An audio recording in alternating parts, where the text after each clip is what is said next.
then it's just not going to happen. If it does, it's a miracle. Okay, it would be a goddamn miracle because there's other things that we need on this team that we're not going to be able to fulfill this year because we're just not going to have the money to do it or the players that want to come over. If we start showing some promise that the team's going in the right direction, it might be easier to get some of these higher profile players that would be a blessing for this roster, that would really help propel us to the next level. So this is going to take baby steps. And Raider fans are not patient. You've seen that. You've seen it in the last couple of years with head coaches and certain players. Raider fans are not patient. By far, they are not patient. And I know we've been waiting a long time, but you got to give time for this to work. Yeah. Yeah. And I mean, I understand some people are mad that we fired Pete just because we're fired another coach, but that was a situation that had to happen. Like there's no getting around that. There's no way you could run it back with Pete. Afakasi, it's Hobo Raider. Huh? What's up, Roseanne? Afakasi just asked who's that on the right. This is Clint Kubiak. Yeah. I don't want Gino to be anywhere near Mendoza if we draft him. Well, Gino could teach him what not to do, and he could learn from that. Yeah. What's up, Raider Pete? What's going on, my guy? Afakasi, what's up, man? I didn't see you sneak in here until just when I saw that chat. I believe in miracles. I do too. Look at the 1980 U.S. hockey team. Believe in miracles, baby. Hey, real quick, Skipper. Yeah. Real quick, Skipper. The link is posted again in the chat. If anybody's interested in coming on, see the link, click it, come on in. Pat was not in that rated. I think Pat was not in that rated. I don't know what he means. I think we have about 6 wins, Jeff. Huh? I say 6 wins. I don't care how many wins we get, as long as we show improvement overall as a team. That's a better coach team. Yeah. Better execution. And if we lose games because the other teams are that much better, then so be it. It's what it is. What are you going to do? We have to deal with it, unfortunately. Just make it fun. Just make it fun for us to watch. Yeah. I would have rather watched grass grow than most of those games last year. Let's put it this way, Neil. If you come over to YouTube, it's in the chat. Let's put it this way. I don't want to go to a game and see what I saw when I went to the Philly game. I don't want to see. I don't want to see our team come out of the tunnel flat, like they don't even want to be there. They're just there to just collect the paycheck, finish off the day, and let's just get out of here and out of the cold and get back to Vegas. I don't want to see that again this year. That's where I'm going to look for improvements. Is the overall mentality of the players. Yep. Morale better? Are they getting along? Are they showing growth on the sidelines? Is Max Crosby, if he's still here, still sitting at the end of the bench by himself away from everybody because he doesn't want to be bothered with anybody because he's so miserable? I want to see him sitting with the rest of the defense, which I didn't see in Philly. He sat by himself the entire game every time he came off the damn field. Never sat and talked with anybody because he just did not want to deal with anybody. And nobody even went near him. Nobody even approached him to go and sit next to him, to even strike up conversation. He sat there by himself at the furthest end from the bench away from everybody the entire game. Granted, I'm sure it was exhausting because the defense was out there the entire game nonstop, So, I mean, I that's what I don't want to see this coming season. I want to see improvement there. I want to see improvement to the point where the team is maturing together, where everybody's getting along for the most part. There's a feeling of, hey, we're making the right decisions now. Again, we're not going to be perfect. We're not going to come out and we're not going to go 17-0. It's just not going to happen. If it does, again, it's a goddamn miracle. But it's like you gotta take the good with the bad. So if it takes us a while, then we got to deal with it. Shout out to my guy, Neil. That's Neil. That was on YouTube. He just jumped over here to, he was on Facebook. He just jumped over from YouTube. I appreciate you, brother, for signing up as a member. You're my guy. I've known him for a long time. He used to be in the Booster Club with me up here. Oh, yeah? now he's down in Florida, and he's actually joined the Black Hole. He's part of my chapter. Very He's a cool. long distance chapter member. Where were we on the chat here? Let's see. So what's up with who's going to be the DC? Schwartz will walk soon. I mean, at this point, I mean, who knows what we're going to get for OCD? And just like that, I was by myself. Okay. I'm still here in case you need me. I don't want you to get lonely. No, you're good. Let's see. So what's up? Who's going to be the DC? Schwartz will walk. Yeah, I mean, I'm kind of hoping that that's the case. I mean, there's options out there for DC. I don't know the full availability for what's out there for coaches for it, but again, it's going to be what Kubiak's going to want to do. What he's going to feel comfortable with coming in with him once he fully takes over. You're welcome, Robert. Happy birthday again, my guy. You old fart. Let's see. Being today, we almost did a huge trade to get McCarthy last year. Yeah, JJ McCarthy. Yeah, I'm good on that one. Kubiak fixed the red zone issue. That's been our Achilles on offense. Yeah, and granted, Brock Bowers did exactly what I was hoping he was going to do this past season, which was get more time in the end zone, which he did. He ended up with 7 touchdowns this year versus the 4 from the year before. I want to see more of that. I want to see him getting like up to 10 or more touchdowns to really get him in the end zone a lot more. I mean, why wouldn't you? Especially once you're in the red zone. You know, let's see. I think Raiders fans want a complete team early on. We lose because we don't have hosses.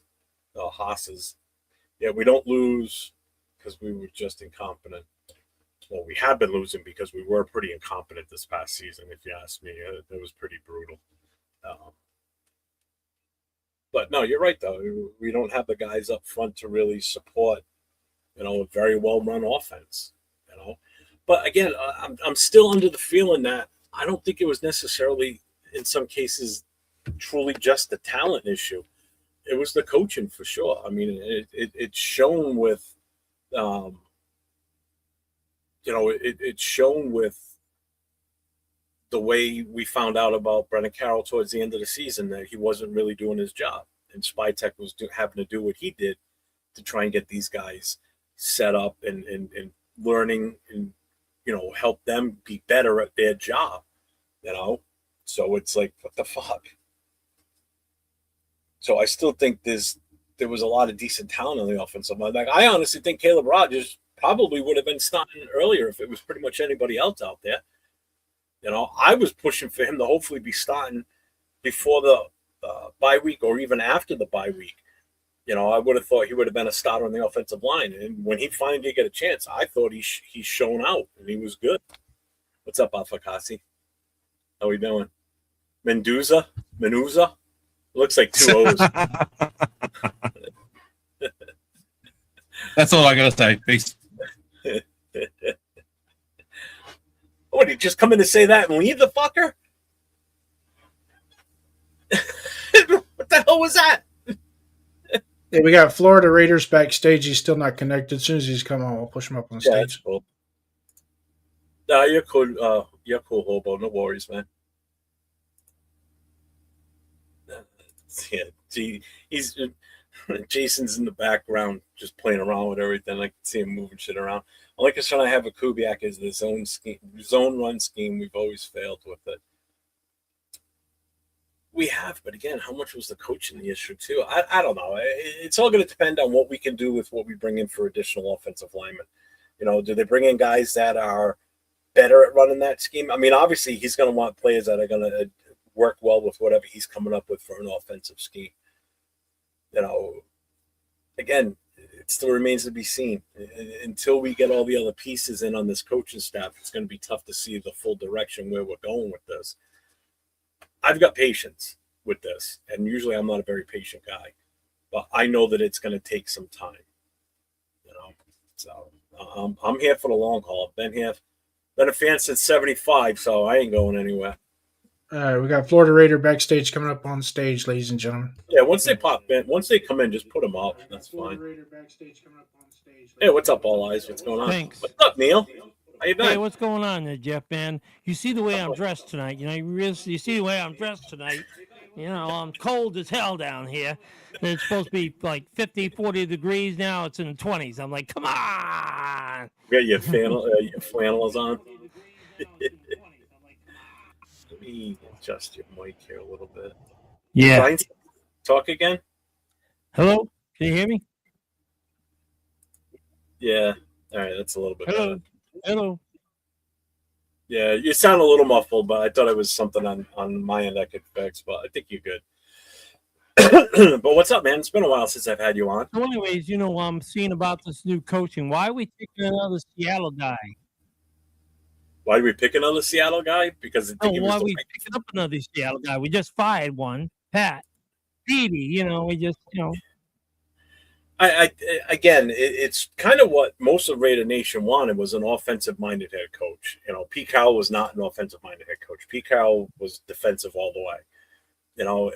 And with the talent we have on offense, getting an offensive-minded head coach was definitely priority. And obviously, the team saw that need, that's what they needed to do. Yeah, but he's not a Raider. Yeah. I mean, he's not a Raider. He's not a Raider-minded coach. I mean, we had Raider-minded coaches. Yeah, who's gonna be? I don't know. I mean, maybe hire. We have any old players who are out now and can play the game? Yeah. Play again, man. There's very few players that turn pro head coaches. Look at the Patriots. They got Mike Vrabel. I'm not sitting. I don't want to do an experiment with a former player as a head coach. I'm sorry. I know people are like, well, what about Derek Carr? Because you've seen those in chats. I've seen it in chats. I've seen it in comments. I've seen it on Instagram. What about Derek? I'm like, are you serious? Derek Carr is the head coach? Get the frig out of here.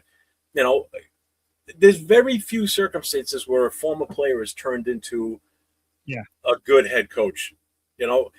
Guys that you would think would be great head coaches never even entered the coaching ranks, like a Peyton Manning. Like, I thought Peyton Manning would be a tremendous, at least start off as a quarterback coach and let him go up from there. Brady, same thing with him. He could have started off as a QB coach and then be groomed into that position to eventually be an OC and then possibly take over as a head coach. Mike Vrabel, it's worked very well for him, but he had that mindset. He's a tough son of a bitch, which is why so many people really wanted him as a head coach, because he's got that mentality. You see it when he comes off the field with the team, the way that the team just reacts to him. They love him there. And I hate every minute of it living here in New England. And you know that, Neil. You lived up here long enough how much the disgust for the Patriots is for us. We hate it. I hate the fact that they're playing in that game next Sunday. I just wish that we could find someone who could. Well, I'm for Seattle next month, so. But I guess my brain's in backflow. I mean, I guess it's in 1970s. What's up, Afakasi? What happened? You just came in to show your shirt and then ran out of the room? Bastard. Yep. Short and sweet. That's all it is. Who was this smiling son of a bitch? That's what I want to know. Who's this smiling son of a bitch, Who you calling the son of a bitch? That's not, no. That's not Mendoza. That's menstruation. That's menstruation right there. Menstruation. What are you talking about?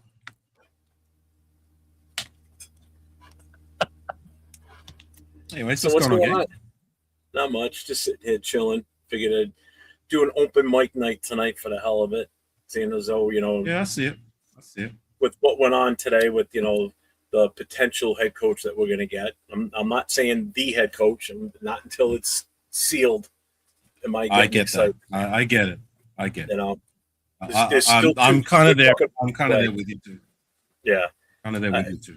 And Jason said it earlier in the chat. It's like, if there's a team that gets screwed over, it's us. And, and it's happened recently, not with just us. I'm talking with other teams where they agree to terms with a head coach, and then last minute he's like, fuck you, I'm out. Didn't McDaniels do that? The Colts. Before he signed to us? Yeah. Yep, Colts.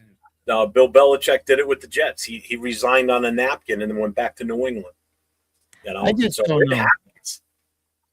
So It'd be different if Seattle had lost last week and they were Kubiak was available and we talked to him, we confirmed it, and then all of a sudden tomorrow's the press con. Great, let's celebrate. Not until next Tuesday. I'm not celebrating shit. Although little tidbit on the history in the same subject with Avocasi. In 2004, Sean Payton did the exact same thing to us. We actually had a press conference scheduled to announce him as our head coach. He got a phone call from Bill Parcells telling him, you might want to think about not taking that job. It might not be the right job for you. And Sean Payton to this day still brags about having the suit he was going to wear to that press conference. So yes, it can happen, has happened. And it just seems our franchise is subject to that stupidity more than others. In the meantime, I'll be backstage. See ya. Take care, Jace. Like I said, It's all give me good. a solid coach and let's build. Honestly, I think like when I was live the other night with Raider Love and on 6. Raider Love said it best. Look, let's just get our coach, get our guy, and let's go. I care, but I don't care who it is. But since all signs or all roads seem to lead to Rome, I mean, it's all pointing that Kubiak is the guy.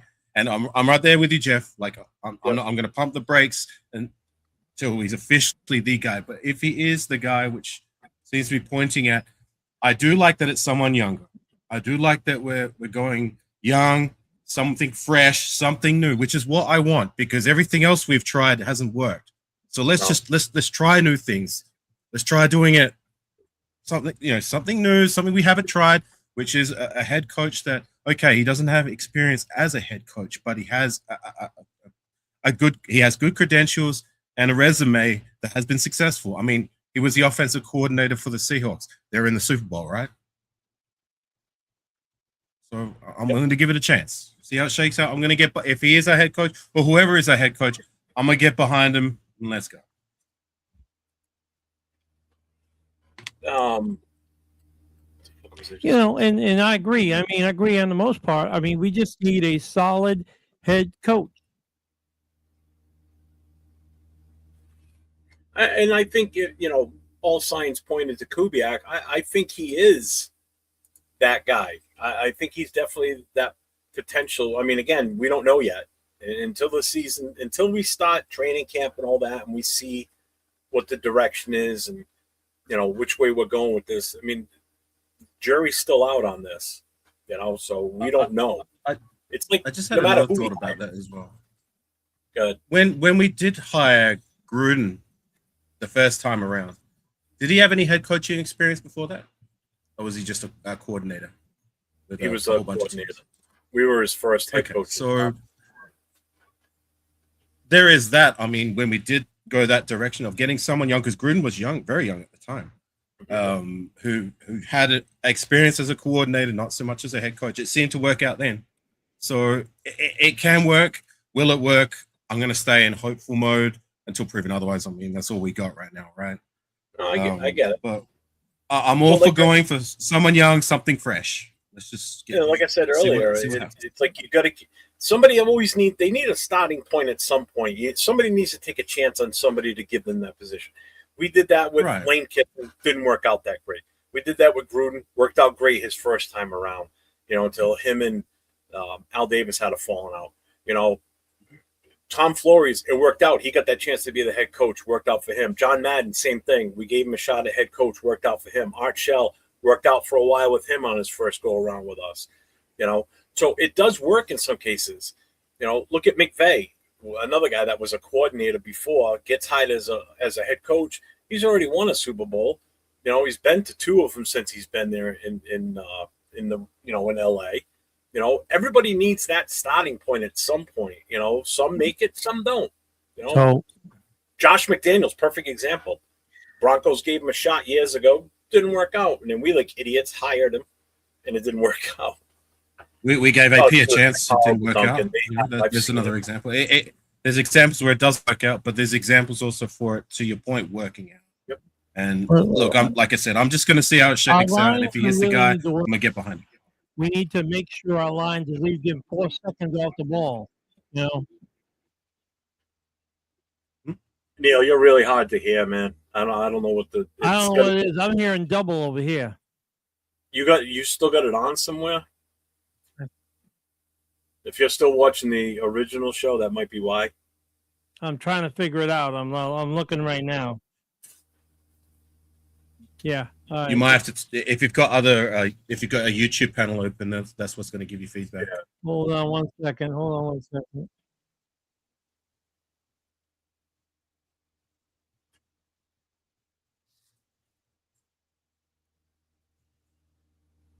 What about my YouTube feed? Is it coming through okay? Because I've been having a lot of problems with my internet lately. Your voice is perfect. I can hear you crystal clear. There's no distortion in your voice. Your camera's fine, so you're good, which is unusual. Usually, you have a lot of issues, like the connection. You know. Yeah, well, of late, I've been having a few issues with my connection. My internet, I'm gonna have to situate that sometime soon. So, yeah, just haven't had a chance. Figure it out, Neil. How are you hearing me now? A little bit better, I think. Sounds good to me. Yeah. What's up, John Parker? What's going on, man? So, you know what? I think this is a perfect time to try this now. So, we've got 42 people in the channel right now. So, I made, at the request of Raider Will on Jay's show, he said, Jeff, get on it, make a song for Mendoza, because he's tired of hearing the Fernando Mendoza song from ABBA. So I said, okay. So before the show was even done, while he was still on with Jay, I said, song's done. I already had it done. So I'm going to play it for everybody now. You're using pseudo, aren't you? You're using pseudo, aren't you, Jeff? Oh, yeah. I love it. Yeah. So we're going to have some fun with this, okay? So I'm going to play this one first. So this is a legit song that I've made, right? And then I made some spoofs, which I think are absolutely hilarious. So we're going to play those too, but I'm going to play this one first. You ready? Here we go. They said the Raiders were finished. They said the future was lost. But every era gets a moment. Every franchise gets a name. Silver and black, been bleeding for years. Draft nights heavy, full of doubts and fears. New regime, new vision, time to ascend. Need a leader, not just another trend. Pressure on the shoulders, lights on bright. Whole damn league, watching draft night. Not a promise, not a wish, not a lie. This is where legends rise. When the pocket's collapsing, when the noise gets loud, that's when leaders separate from the crowd. Fernando Mendoza, savior of the game. Silver and black destiny, remember the name. From the ashes, from the doubt, from the pain. Raider Nation rises, never the same. Fernando Mendoza, future in sight. Arm of the franchise, born for the fight. Vegas lights, open soul, Raider pride. This is our moment, this is our time. Not just talent, not just arm. Calm in the storm, danger in this calm. Reach the field like it's second nature. For pressure, built for Vegas. From college nights to Sunday wars. Every snap screaming, give me more. No shortcuts, no running away. He wants to smoke, let him play. When the pocket breaks, when the game's on the line, that's when saviors are defined.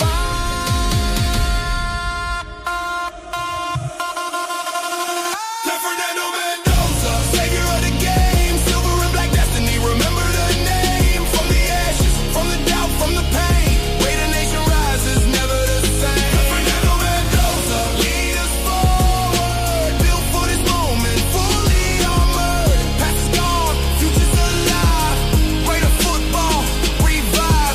No more reaching, no more hoping. This one's different, this one's chosen. Vegas waits, the shield stands tall. Answer the call. Answer the call. Fernando Mendoza, savior QB1. Silver and black era has begun. From draft night dreams to Lombardi goals, he carries the shield, heart and soul. Fernando Mendoza, hear the crowd.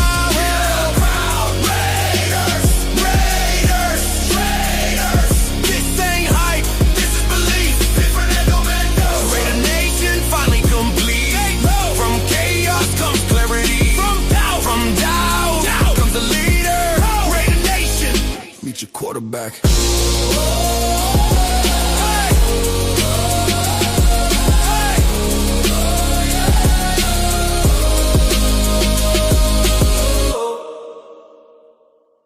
They said the Raiders.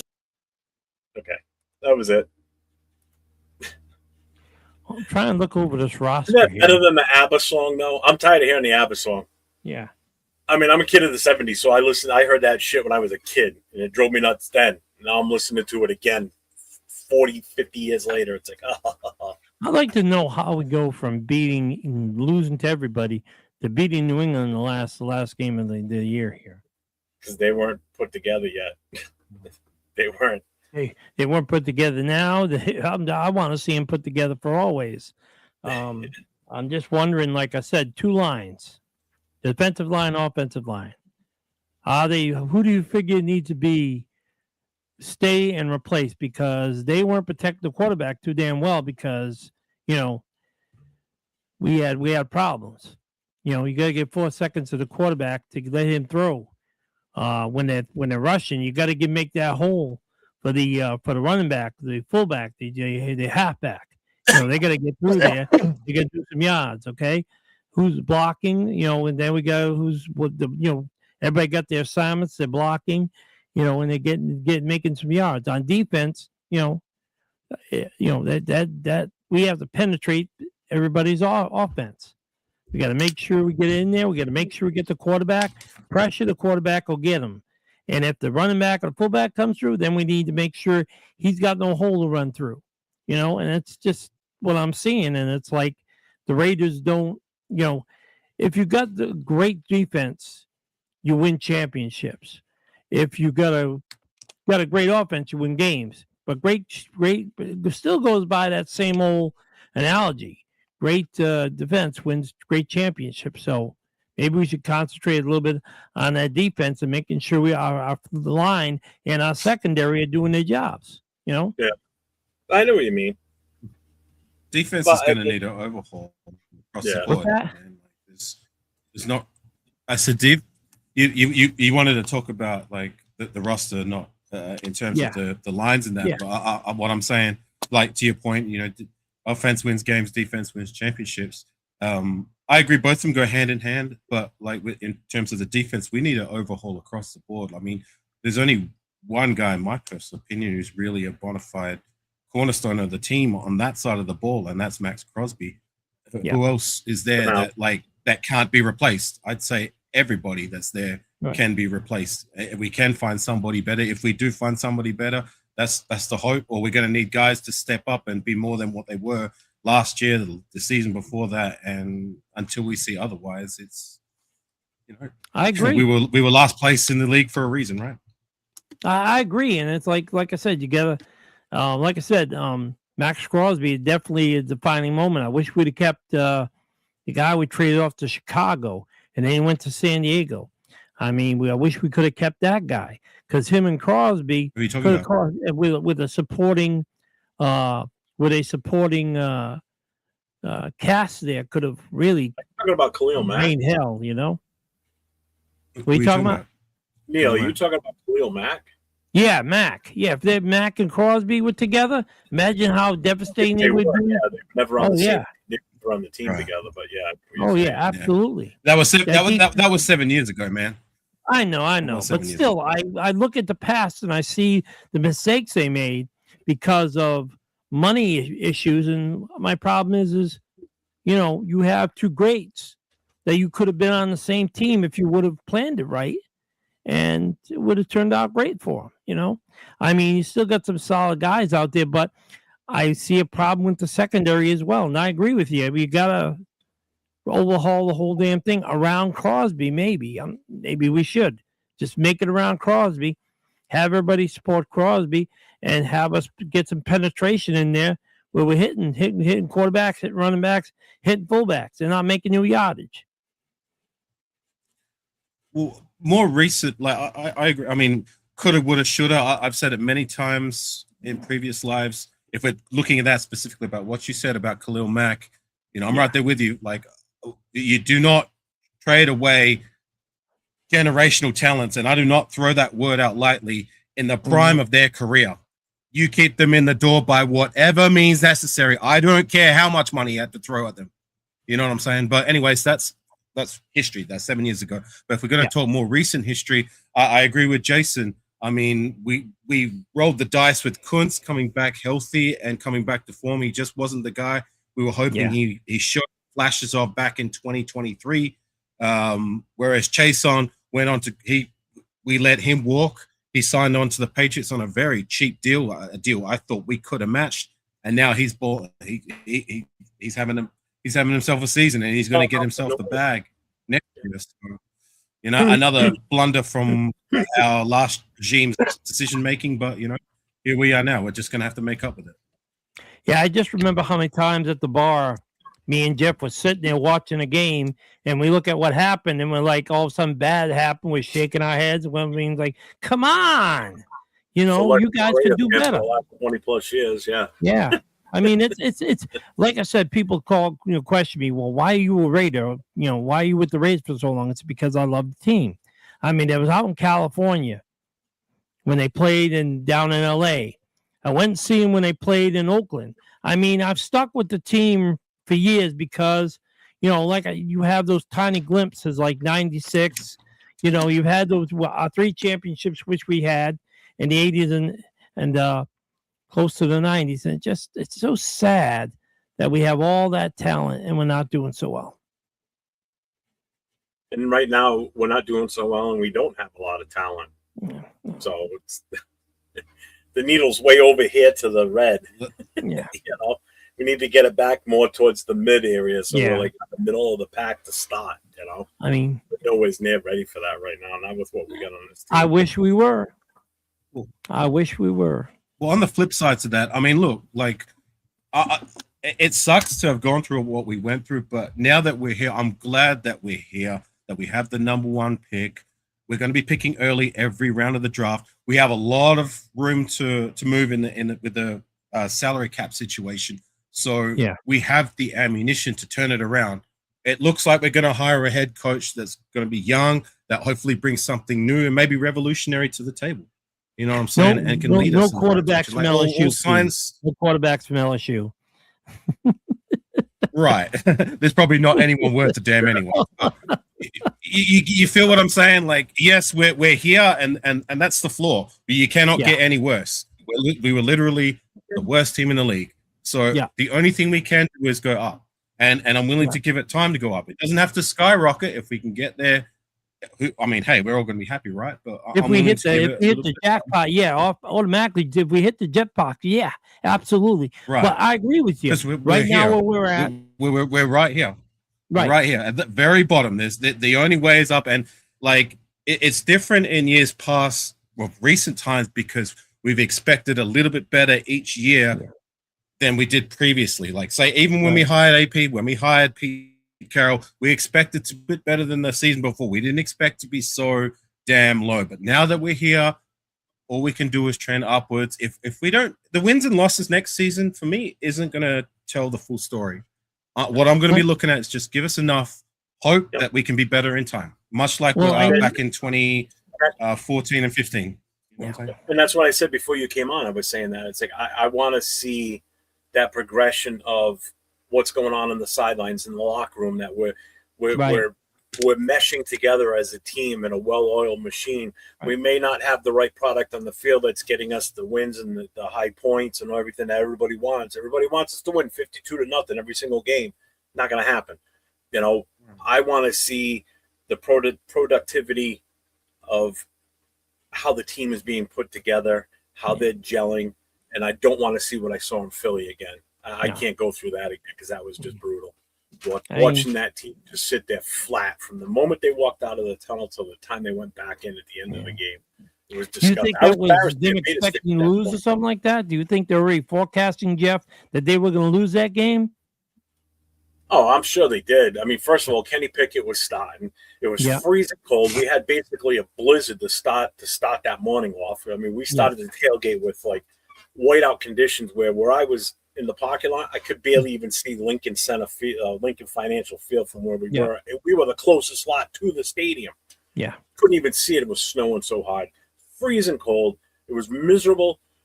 Raider fans showed up in ridiculous numbers. We still had a great time in the tailgate, you know, and it just, you knew they weren't going to win that game. Me as a fan, I knew we really didn't have a legit shot to win that game, especially with Pickett starting it.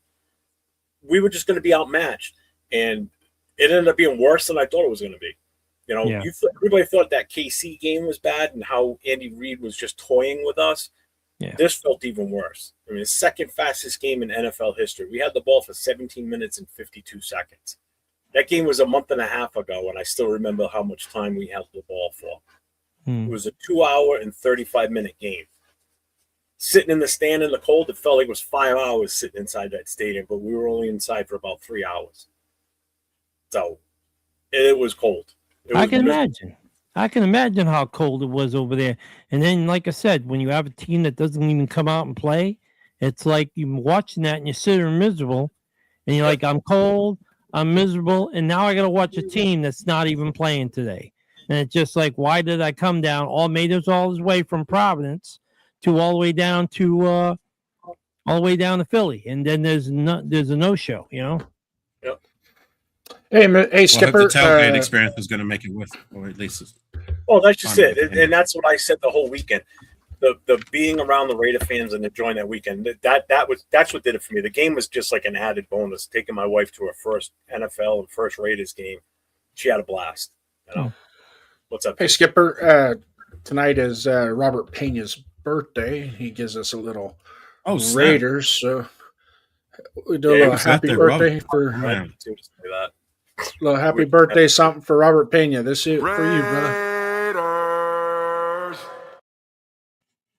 Yes, sir. Yes, sir. Robert, that's my guy. Happy birthday, Robert. He's been a day one of mine since I started making this semi-regular back in 2021. He's been rocking with me since day dot when a lot of other people weren't. Robert was one of the first to give me a chance. And you should see the new car he just bought. Oh, yeah. He just got a 1967 Chevelle.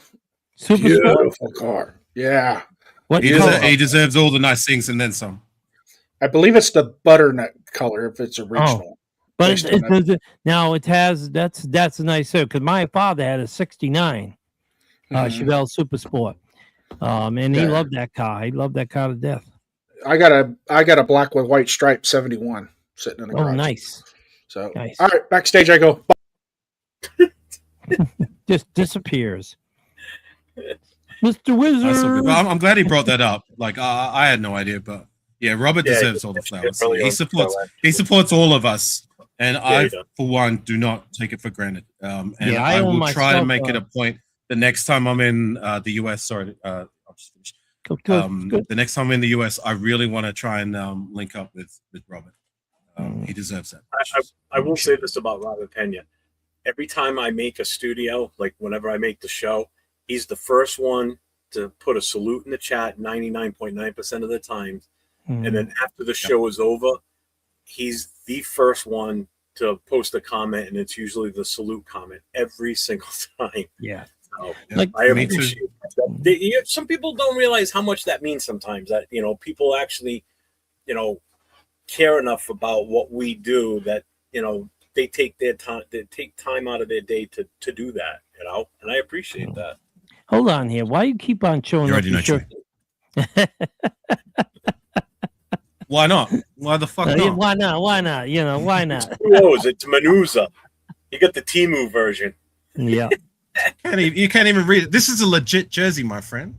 Thank you very much. How's that legit? Listen, if I have one that has number 66, his last name is, and the name on it's end twisted. Ain't no football player on it, but it's my name. I know how I feel.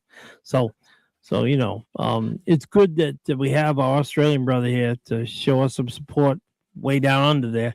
I mean, it shows we're getting all the way around the world. We thank you for your support. I appreciate it. One thing, like I said, I don't know how people can, once they're a Raider, turn off to another team. I just don't know how they can, because I don't either. Neither. Like I said, once you're a Raider, you're a Raider. That's it. You know, it's like people, I get made fun of by my family all the time, but, you know, I still stay a Raider.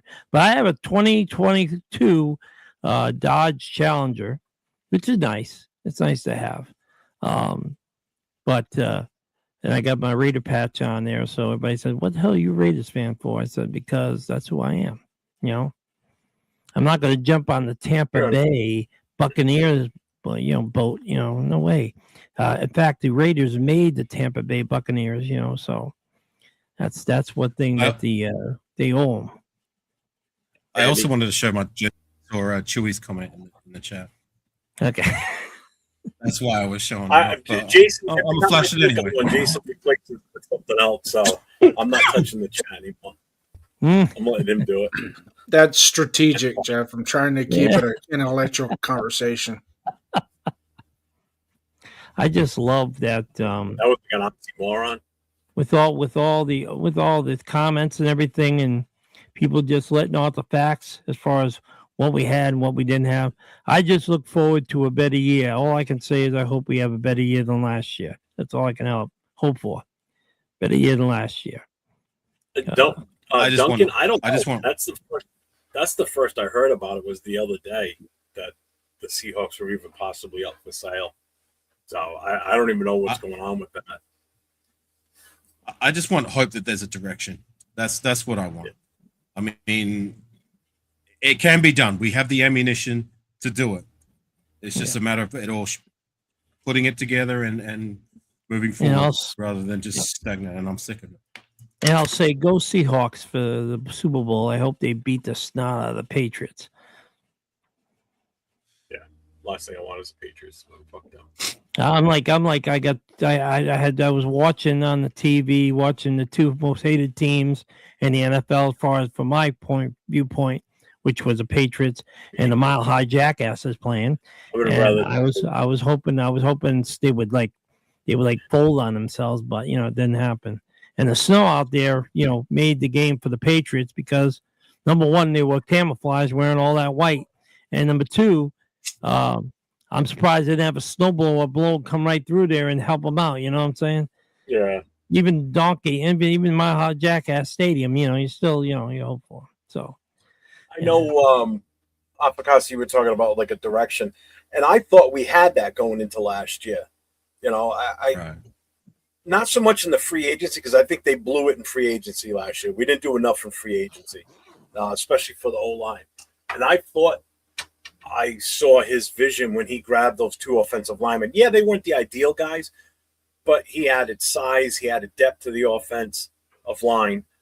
And I thought that's where we were going with this. But then once the preseason started and everything started with how bad we were that first preseason game, and then his presser afterwards explaining his take on how the offensive line was going to be figured out throughout the season. And that's it. That told me right there that the two guys he drafted were not even part of the equation.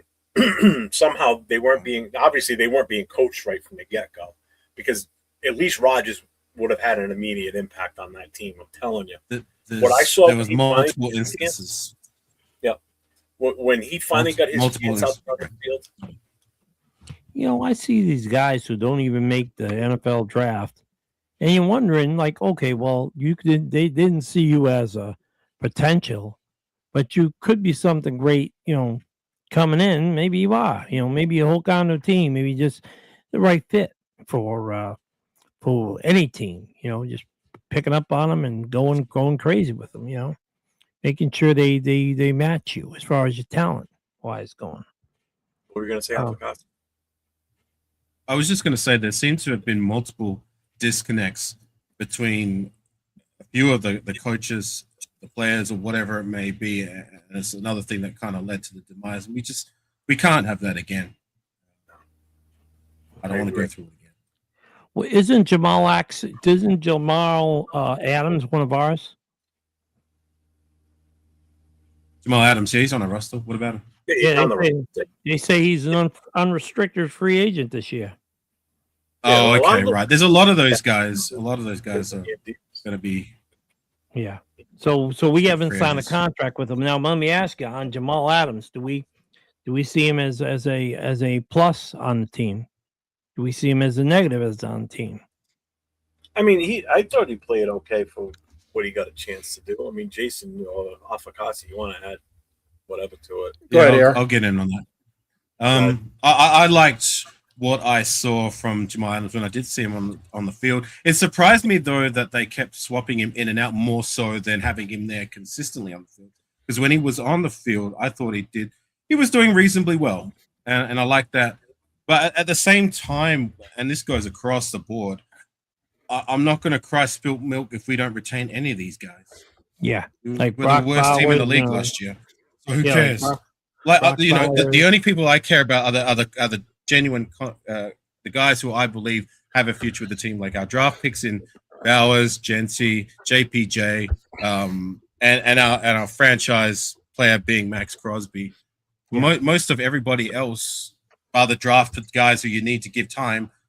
These guys who were just here on 1-year deals, who even if they did contribute, am I going to cry if they go? No. I mean, if you guys got, you got actual players who are here and they're playing and they're dedicated to the Raiders and want a future with the Raiders, making sure they succeed in what they do as far as their positions, as far as, what they're doing, as far as making plays, as far as being a Raider, as far as, wins, I'm all for that. But if they're just here for a year because they're just trying to make money, well, you can make money elsewhere too. You want to be dedicated to us, and fine. But you don't want to be dedicated to us, and go somewhere else and play. I mean, if you don't want to, 1 year is, go play who you want to play with. So or stay with us. Just to add to the Jamal Adams with Avocasi, is Jamal Adams actually had a lot of repetition. He had a pitch count because of his injury history. So I don't think they wanted to overexert him and put him in a position where he gets hurt again. Yeah. That's one. Number two, 23 expiring contracts we have on our roster. Right. When the new league year starts. So that's a lot of holes to fill. Some of those guys we could probably pick up on another 1-year contract, like a Malcolm Coons. Get Malcolm Coons maybe a $4 million deal instead of that $13 million deal, because he was starting to show up a little bit as the season was coming along. The results weren't all that great, but you started to see him a little bit as far as he was influencing plays, kind of influencing the pocket a little bit. I mean, he wasn't getting home, but you can start to see it a little bit. And that's a telltale sign of the type of injury that he had and how long it had been, with the type of position that he was playing. So you can kind of correlate, okay, as the season, towards the end of the season, week 14, week 15, week 16, week 17, you can start to see it. Maybe we can go, maybe next year we can take another, but I'm not going to give him a $13 million contract. He's going to get a $3 or $4 million contract, which is fair, and then let him move on. If he doesn't want it, go somewhere else. We'll figure out a way to fill your hole, because there's right now there's about 9 decent I say decent, not showstoppers, but decent to above average edge rushers / defensive tackles that are coming out in the draft that we could pick up one. I mean, and put them in, and hopefully they're definitely going to be better than Tyree Wilson. That's for sure. Right. Well, I don't know if they're going to be better than Tyree off the bat with Tyree, where Tyree's at now. If he can be, great, fantastic. I'm all for taking a swing in the draft if there's a guy who's ready to contribute immediately, more so than say Tyree or Malcolm Quincy. Because to your point, like the things you said about Malcolm, as much as I get on Tyree Wilson, Tyree was starting to do that too towards the end of the season. Am I going to stop being critical of the production we've gotten from Tyree? Absolutely not. I've said it many times. It's nowhere near the bare minimum that you expect from a first-round draft selection. You know what I'm saying? But at least you can see that he has been trending upwards. And while it's late, he still has year 4 to maybe fulfill maybe part of that potential. But I'm with you, man. I wouldn't mind taking a swing at defensive end. I mean, we found Max Crosby in round 4, right?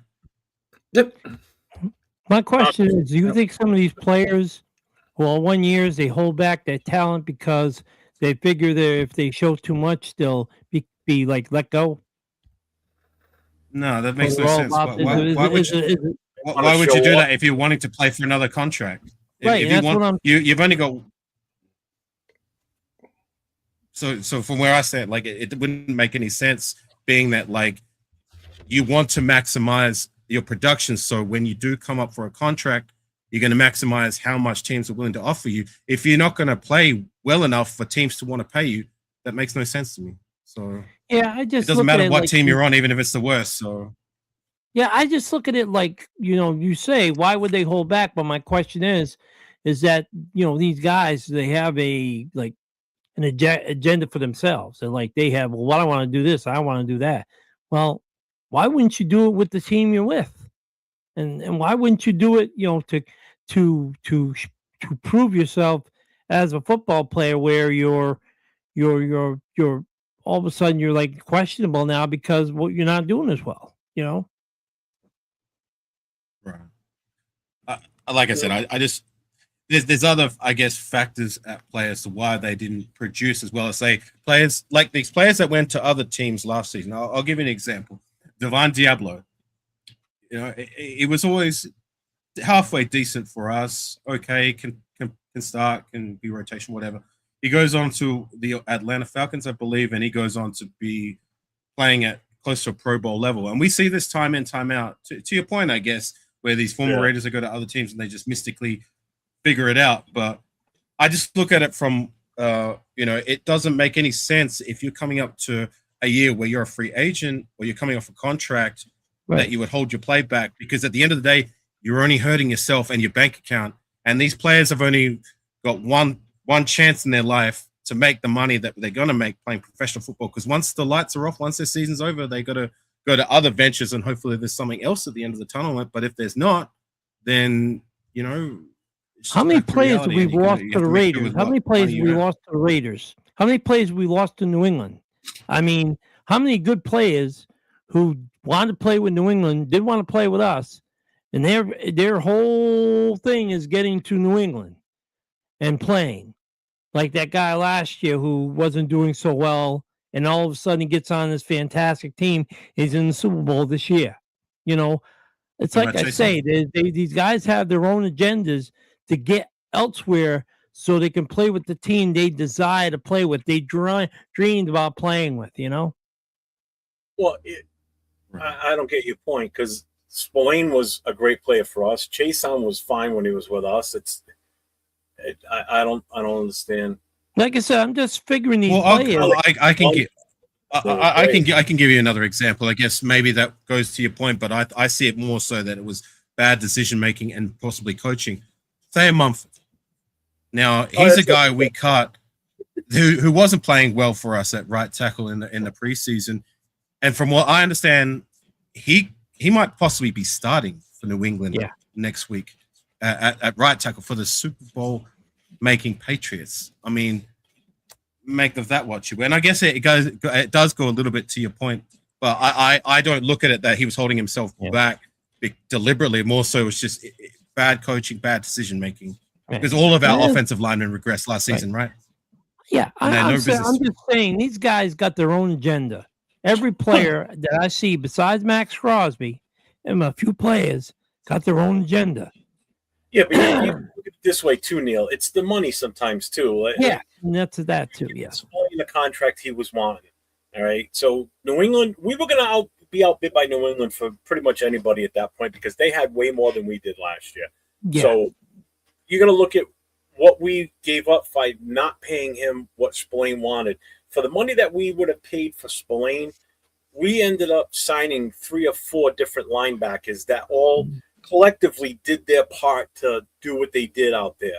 Were they collectively as good as him? Probably not. No. But again, we got 3 players that we could rotate 3 through versus just one guy.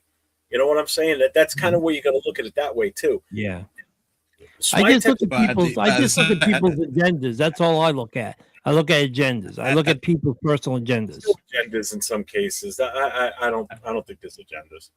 Okay. At the same time, like if you go for quality over quantity, like you were saying that we went re-signing Spillane and got these other 4 guys, but if we'd have kept that one quality guy on the door and had other pieces, maybe cheaper pieces around him, and if he was good enough to elevate that because he's that good, like much like say, I guess you could say Max Crosby. I mean, he is that good where he elevates the rest of our defensive line, because the rest of the defensive line, look at it, ain't that great, right?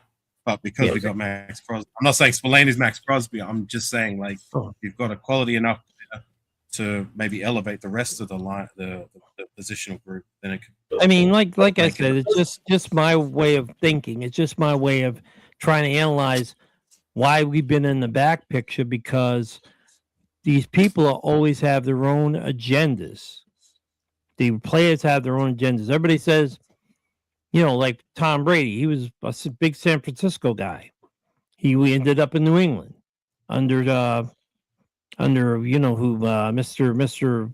He was a true quarterback. Where he's only in the backfield, true backfield. Once he was out of the pocket, I'm trying to see how you're equating that to an agenda for him, though. He was drafted by the Raiders. I mean, by the Patriots. I understand that he was drafted, but he fell into a perfect position. I mean, but the thing is that losing me, Neil. What's that? You're losing me, Neil. I know. I'm just looking at, like I said, if we got players playing for the Raiders and they play well, I don't care. But as long as that's what they're there for. Their personal agendas, screw the personal agendas. We'll send them down to New Orleans, okay? Send them down in New Orleans and have them play for them. Don't send them to New England. These guys just want, I want to go to New England. No. These guys are free agents. They're free to go where they want. These guys are free agents. They go where they want. We don't have any say in that. If we don't re-sign them, they could go play for the Antarctica friggin' Eskimos if they wanted to. Yeah. Even trades. And if the deal's with a team that we don't like, it's a deal that we got to stand by, because it works best for us and works best for them. Yeah. Just real quick, shout out to Diesel in the chat. What's up, Diesel? Shout out to Hummer. I saw you pull through here. Cool, Kev. I want to get to your point in a second here about Pratt, because now that I'm seeing that, and I'm like, you know what? That actually makes perfect sense. Sue, I see Sue's in the house. What's up, Sue? 46MD, what's up, man? How you doing, brother? James Furpo's in the house. Let's hit him up real quick here. Just taking a quick break so we can just do it. Raiders. Yeah. Well, let's see. No, hold on. That guy is Broncos with the last name Broncos. Okay, hold on. I gotta mute you there for a second, dude. Hold on. Try to get through some shit here. I just want to get back to what he said about Pratt, how Pratt was talking bad about the coaches and everything. And now there's two situations that happened this past season that I want to comment on now based on what Kev said, and he makes perfect sense now. Now I'm seeing the big picture here. So before week one before the season started, we had brought Amari Cooper in. Okay. He was in the building for about 20 minutes, it felt like, and he finally said, you know what, I'm retiring. And we made fun of it that, as the season went on, it's like, now we know why he left, probably because he saw the shit show that this team potentially could be. Then you add Jermaine Pratt to that, where he was talking about the coaching staff and how it's dysfunctional and everything. And what happened to him? We ship him off to Indy. He does great while he's up there, okay? Amari Cooper stays retired. So the writing was on the wall, but I think some of us didn't realize it right away at that point. I know I didn't until it's finally clicking now, because now with all the Brennan Carroll crap coming out, and now you look at Cooper, why he left. We don't know the full reason why he left, other than the fact that he wanted to retire. Could it have been he was out of shape? Who knows? But he could have seen what the direction the team was going. Say it was the latter. I think it was too. I think it was the direction of the team. And then you see what Pratt did, and they ship him off. So I think there was more to it than what we're really being led on to believe. And that is part of the reason why I personally don't want any coach left. And I know people love Leonard from the defensive side, and because he's in tight with Max, I don't care. That is part of the reason why I want nobody left from this current coaching staff.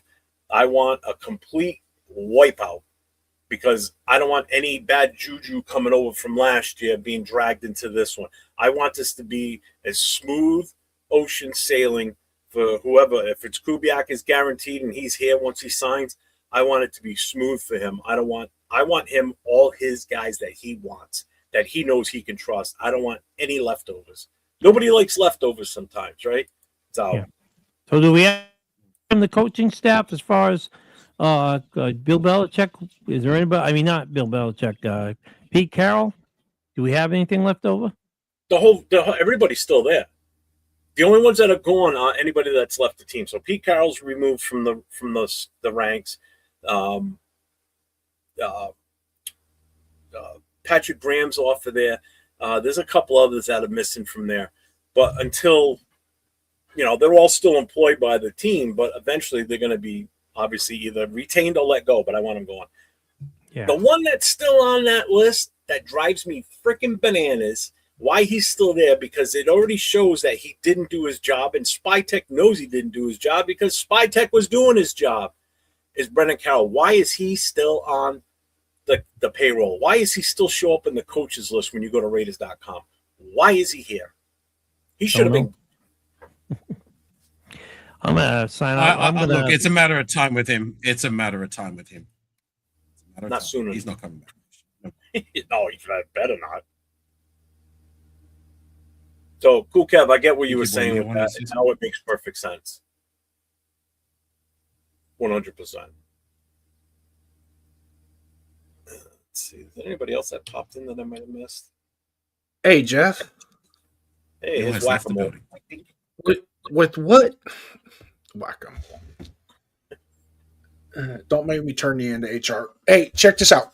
I'm thinking about what Cool Kev is saying here with Jermaine Pratt, as to maybe with Patrick Graham, some of those issues weren't there 2-3 years before too, where there was a lack of direction, a lack of leadership in the coaching ranks to give that defense confidence to perform. Because you got to remember, the only success that Patrick Graham really had as our defensive coordinator was after we fired Josh McDaniels and AP gave him full reign to run the defense.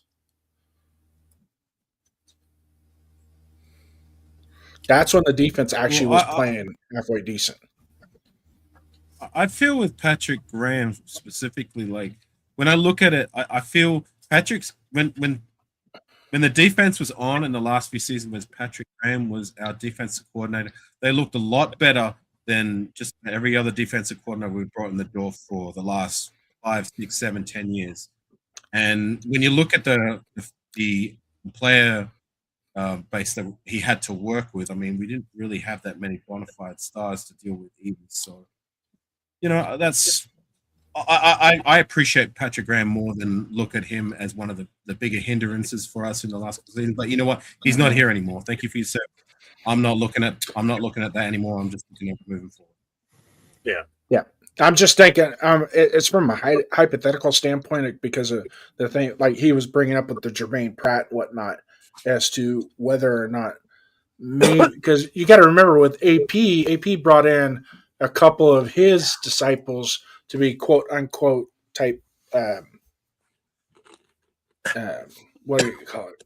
Associate head coaches. What's his name? Marvin. That came from. He was a Bengals head coach for years. Oh, Marvin Lewis. Yeah, Marvin Lewis. He brought him in, and things like that, and it just starts to create a lot of confusion. And Patrick Graham's not one of those guys that's going to be confrontational with other coaches and demand that he have full responsibility. He's a soldier. He's gonna march with the rest of the crew. So I think about it after I see that with Jermaine Pratt, and it makes you kind of wonder. Avocasi, we don't know exactly what's going on behind those curtains, So it makes you wonder. I don't want to say that that's what was happening, but it's a possibility. Well, Jay Downs, I would consider you the Ed McMahon of this program. You popping in and out like that, So I'll call you Ed McMahon from now on. Ed McMahon. Well, I just I'm part of the 401 Raider Jeff Productions crew. Yeah. There's four of us in the company, and sometimes come in and help the skipper out a little bit with the shows and whatnot, because he's a really good friend for somebody that's in Rhode Island and I'm in California. Man, you're like me. I tell you what, yeah. but he's still a really good friend, and hopefully one day we can meet in person. I can slap him upside the head a couple times. It's like this Bronco guy coming on here with the label Bronco. It's like a guy with glasses. It's like who is this guy coming on with the last name Broncos? That's like a major offense coming up there like that. That's like, if you're a Broncos fan, why would you be on a Raiders podcast? Yeah. So well, anyways, hang on a second. If can I get in there for a second? Like, sorry. If fans from other teams, if they want to come in and give their personal takes, and they come in and from what I saw, he was respectfully. Then I personally don't see a problem. That's my sarcasm. Okay, that's the American sarcasm, the New England sarcasm that I have. That I've got richly, and he'll and Jeff will be the first one to tell you we have no gateway. It's like everything just comes out of mouth before we'll say something. So that's just the way we are. I mean, it's no offense. It's like I said, to be honest with you, I am, like I said, I'm the two teams that I dislike the most in all of football is New England and the Broncos, because I call them the Mile High Jackasses. Yeah. And it's like, but like I said, it's all in good fun as far as when I say something. As far as we appreciate that, Duncan. My bad. Hey, Jeff, AR, I am going to cut out. It is 8 o'clock, almost 8 o'clock my time. Go spend some time with the wife. It's been fun. We're at 2 hours. Take care, Jason. You too. Nice to meet you, Florida. Nice to meet you. Yeah. For those guys that are in the chat, I just started a new show that I popped out today, Raiders Pride and Poise, a solo show I'm doing in conjunction with the 401_Raider_Jeff Productions. Why are you laughing? Because you started this stuff. You started it, and then the checks are cashing. So it's working. Yeah. So Afakasi, he must have got pissed off and left. No, he's backstage, but he can still hear us. I mean, like I said, I hope I didn't offend him. I was just basically saying how the sarcasm. That's our sarcasm. AR's thick skin, man. He is thick skin. Okay. But when you'll know when you piss him off, because you won't be able to see nothing but his eyebrows. He'll be like this in a picture. He was vaping. That's what he was doing. And then his Australian accent will disappear real quick. Come on, man! I'm not that bad. No, I had to go sit you. I don't know that. I didn't know that. I just want to make sure. No, I appreciate you, Florida. I thought you were talking. I do have a suggestion for some people that have stupid things. I do have a suggestion for some people that have a tendency to say stupid stuff. It's real simple. If you take your bottom lip and pull it over your top lip, you will shut the fuck up. It's guaranteed, proven fact, scientifically proven. And AR, I'm on the Mendoza train too. Have been since the beginning of the year, just so you know. But I, out of respect for my co-partner here, we're trying to keep it as. But he also knows I have a penchant for reality as well, right? And knowing that there's you just can't sell yourself on that pick. You have to be open to other options, and we know that if the Jets are the only ones I would trade with at this point, because they have the assets that I want. That can give us the most. That's the thing. They have the assets that I want. Yeah. And if they come in with equal to what the Chicago Bears got with the Carolina Panthers for that one spot, then I'm good with that. I'm good with it. I'm still going to root for Mendoza. I'm still going to root for that kid. And I hope I ain't that Raider fan that goes, God damn, I wish we would have drafted him. He was right there for the taking, and we didn't take him. I hope that's not the case. But so be it. Hey, it's 8 o'clock. I'm going to go spend time with the wife. For those of you in the chat, Raiders Pride and Poise, it'll be a weekend type thing, solo show, where I will also drop links out to have guests just like this come on like an open mic. So, Afakasi, you're more than welcome to join me anytime. I know I'm not a beautiful. I know I don't have the aesthetics, but I have. It's all good, man. No, you do your I thing. have- I have the- You see me. I do stop by your channel. I show love and support to the guys who show love and support to me. Exactly. You've been in the I chat. don't- Love you, brother. And I wish I could have got a hook up with you when you were in California, but you were about 350 It's all miles good. away. And but So basically, Jeff, he was. You weren't big. You weren't worthy enough coming down to see you. So, It's so good. but Raider Penn drove all the way down there to see him, though. The- I love busting his balls. I still gotta get this in. Fuck you, Jason. Respawn.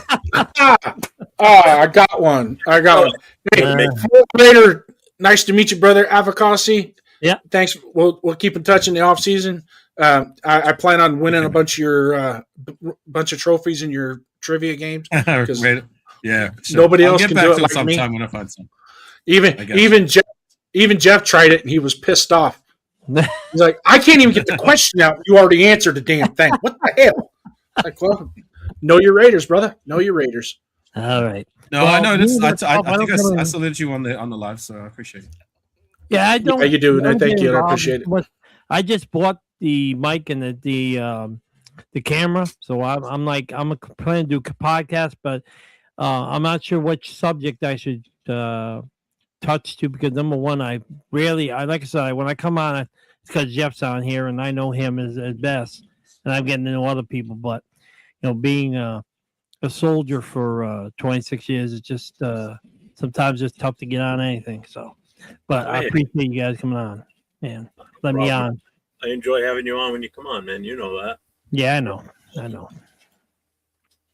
Listen, it's nice almost meeting you, 1 o'clock my my friend, if time. It was the first time. It's about 10:57 here on the East Coast. And I'm gonna be signing on myself because I got to work tomorrow. I got a staff meeting at 10 o'clock, and then got a plan to make people miserable the rest of the time. I'm a quartermaster at the VFW down here in Florida, and Oh, there you go. got some work to do as far as with the quartermaster position. So, you all have a good evening, and I'll talk to you later. Take care. Goodbye. Take care, man. I'll put the link up there one more time. You just got to close the panel. There you go. Uh-huh. So, Jeff, yeah. since it's the topic of the show was supposed to be Mendoza, I haven't even had a chance to say my piece on what was supposed to be the topic at hand, right? Yeah. I thought more people were going to come on, like the ones that were like, so Mendoza, that's what I was waiting for, but like nobody gave the opportunity for people Hey, I'm to here. come on. I'm here. Oh, I know that, but I Yeah. just expected more people that would want to, because when I've been on this past weekend, that's all people were saying. And then I said, all right, I'll do a show this weekend, whether it was Saturday night or Sunday, and I'll do an open mic. Anybody that wants to come in, they come in and they can talk about Mendoza. I want to hear your Mendoza takes. Why you want them, why you don't. If you don't want them, let's go. I thought Maybe they might have been intimidated by the fact that, like, I guess that a lot of the guys that come on your panel, like yourself, and maybe the other guy the other night, on the other side of the coin, where they want to go in a different direction. So, but that's I'm what I was willing to stand up and step up to the plate. I'm here. Yeah, go for it, man. It's all yours. All right. Well, look, I don't want to give anything long-winded or give you a whole bunch of X's and O's. Why he's going to be the guy because of this stat, that stat, whatever, yada yada yada. That's for the birds. All right. I'm gonna go by what my gut says and what my heart says and what I see with these two eyes, these two pretty eyes. Anyways, look, I've said it many times before. I'm tired of going the whole. We try to find the veteran quarterback bridge. We try to play the bridge quarterback game year in, year out. That doesn't work. Okay. We draft these quarterbacks in later rounds who they may be good enough to be a serviceable rotation guy or a guy who can come in a pinch and win us some games like an Aiden O'Connell, or they just don't pan out at all like a Cam Miller or whatever it may be. But in the last 20 years, 2 decades, since Jamarcus Russell, we haven't even tried to address the quarterback position outside of Derek Carr when he provided some stability. And I'm tired of waiting. I'm not doing it anymore. Okay? I don't want to talk about no trades when we literally have the first pick of the draft. There is a guy there that I've seen play, and I don't watch much college tape, but I was paying attention to what he does. Okay, this is a good kid, a guy that comes from a good foundation. He's a championship winner. He's a leader. And I know what my eyes saw when he was making plays, especially that 4th and 5 when he had to scramble 13 yards, running through a defense, a tenacious defense, the best defense in the country, to will his way to win. You know what I'm saying? And that's what I want. I want a winner. I want a leader. I want someone that we can get behind, and there's a hope that can be the guy in time. You know what I'm saying? Like, I get it. Like, I'm not expecting the world right from the jump. I'm willing to give him some time. But we're never gonna make the shots we don't take, and I'm tired of going year in and year out without trying to take that shot. We have the number 1 pick. Just take the damn shot. If he doesn't work out, if it is all doom and gloom, like you worry so much that it's going to be Jeff, reluctantly, I can live with that. At least we tried something different. Okay, but I'm not. But if it does work out, just let me hear me. Hey, I'm not saying you are. I'm just saying, like, sometimes you do talk about what if it goes wrong. You spend a lot of time, and respectfully, you spend a lot of time looking at what if it goes wrong. What I want to look at is what if it goes right? What if it goes right? What if he does turn out to be the guy? Because I tell you what, if we get it right at the quarterback position, rather than going any other route in the draft, even if including trades, if we get 2 or 3 other guys in the first round and they all pan out, we get it right with our first round draft selection of a quarterback, the team is going to transcend more towards where we want to be a lot faster than it would with these other, if we go in another direction. So that's my take on the Mendoza. I'm all aboard Mendoza. Just get our guy and let's go. Talk that shit. I love it. What's up, boys? What's up? How we doing tonight? All right, and you? I'm sick, under the weather. That's why my voice sounds weird. But I wanted to come on just to, to support Mendoza with you, Jeff. I love you. Oh, me. Let's go, AR. Just real quick, I've said it before. I don't have a problem with the kid's talent and taking him, provided we get everything set up. I'm just more of an open book when it comes to what we do with that number 1 pick. I'm not so engrossed with taking that one particular player at number 1, and because it's what we need. We need a quarterback. We haven't had one for years. I get that. But when you look at what we're starting out with, a new head coach, having the number 1 pick, we've got a chance to really push this team and add depth more to it, add more major pieces to the puzzle that can play immediately, rather than a guy that may not play year 1, may not play till year 2, may play some year 1.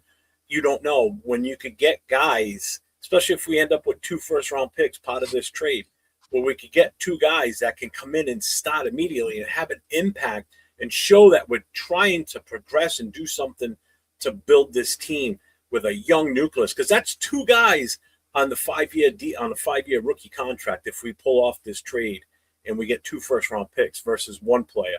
And that's 2 5-year options that will be a plug-and-play immediately versus 1 that may or may not even play this year.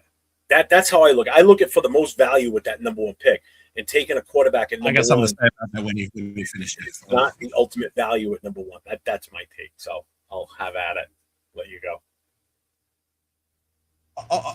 With that point, I get that. Like, you're looking at, we can get a bounty, and on paper, yes, like we could get more first round just if we did pull the trigger and make the draft day trade. Well, we've tried that route in recent history. And what do we get? We get Cleve Farrell's, Jonathan Abrams, Damon Arnett's, DJ Hayden's, Menelik Watson's. I'm not going through that again.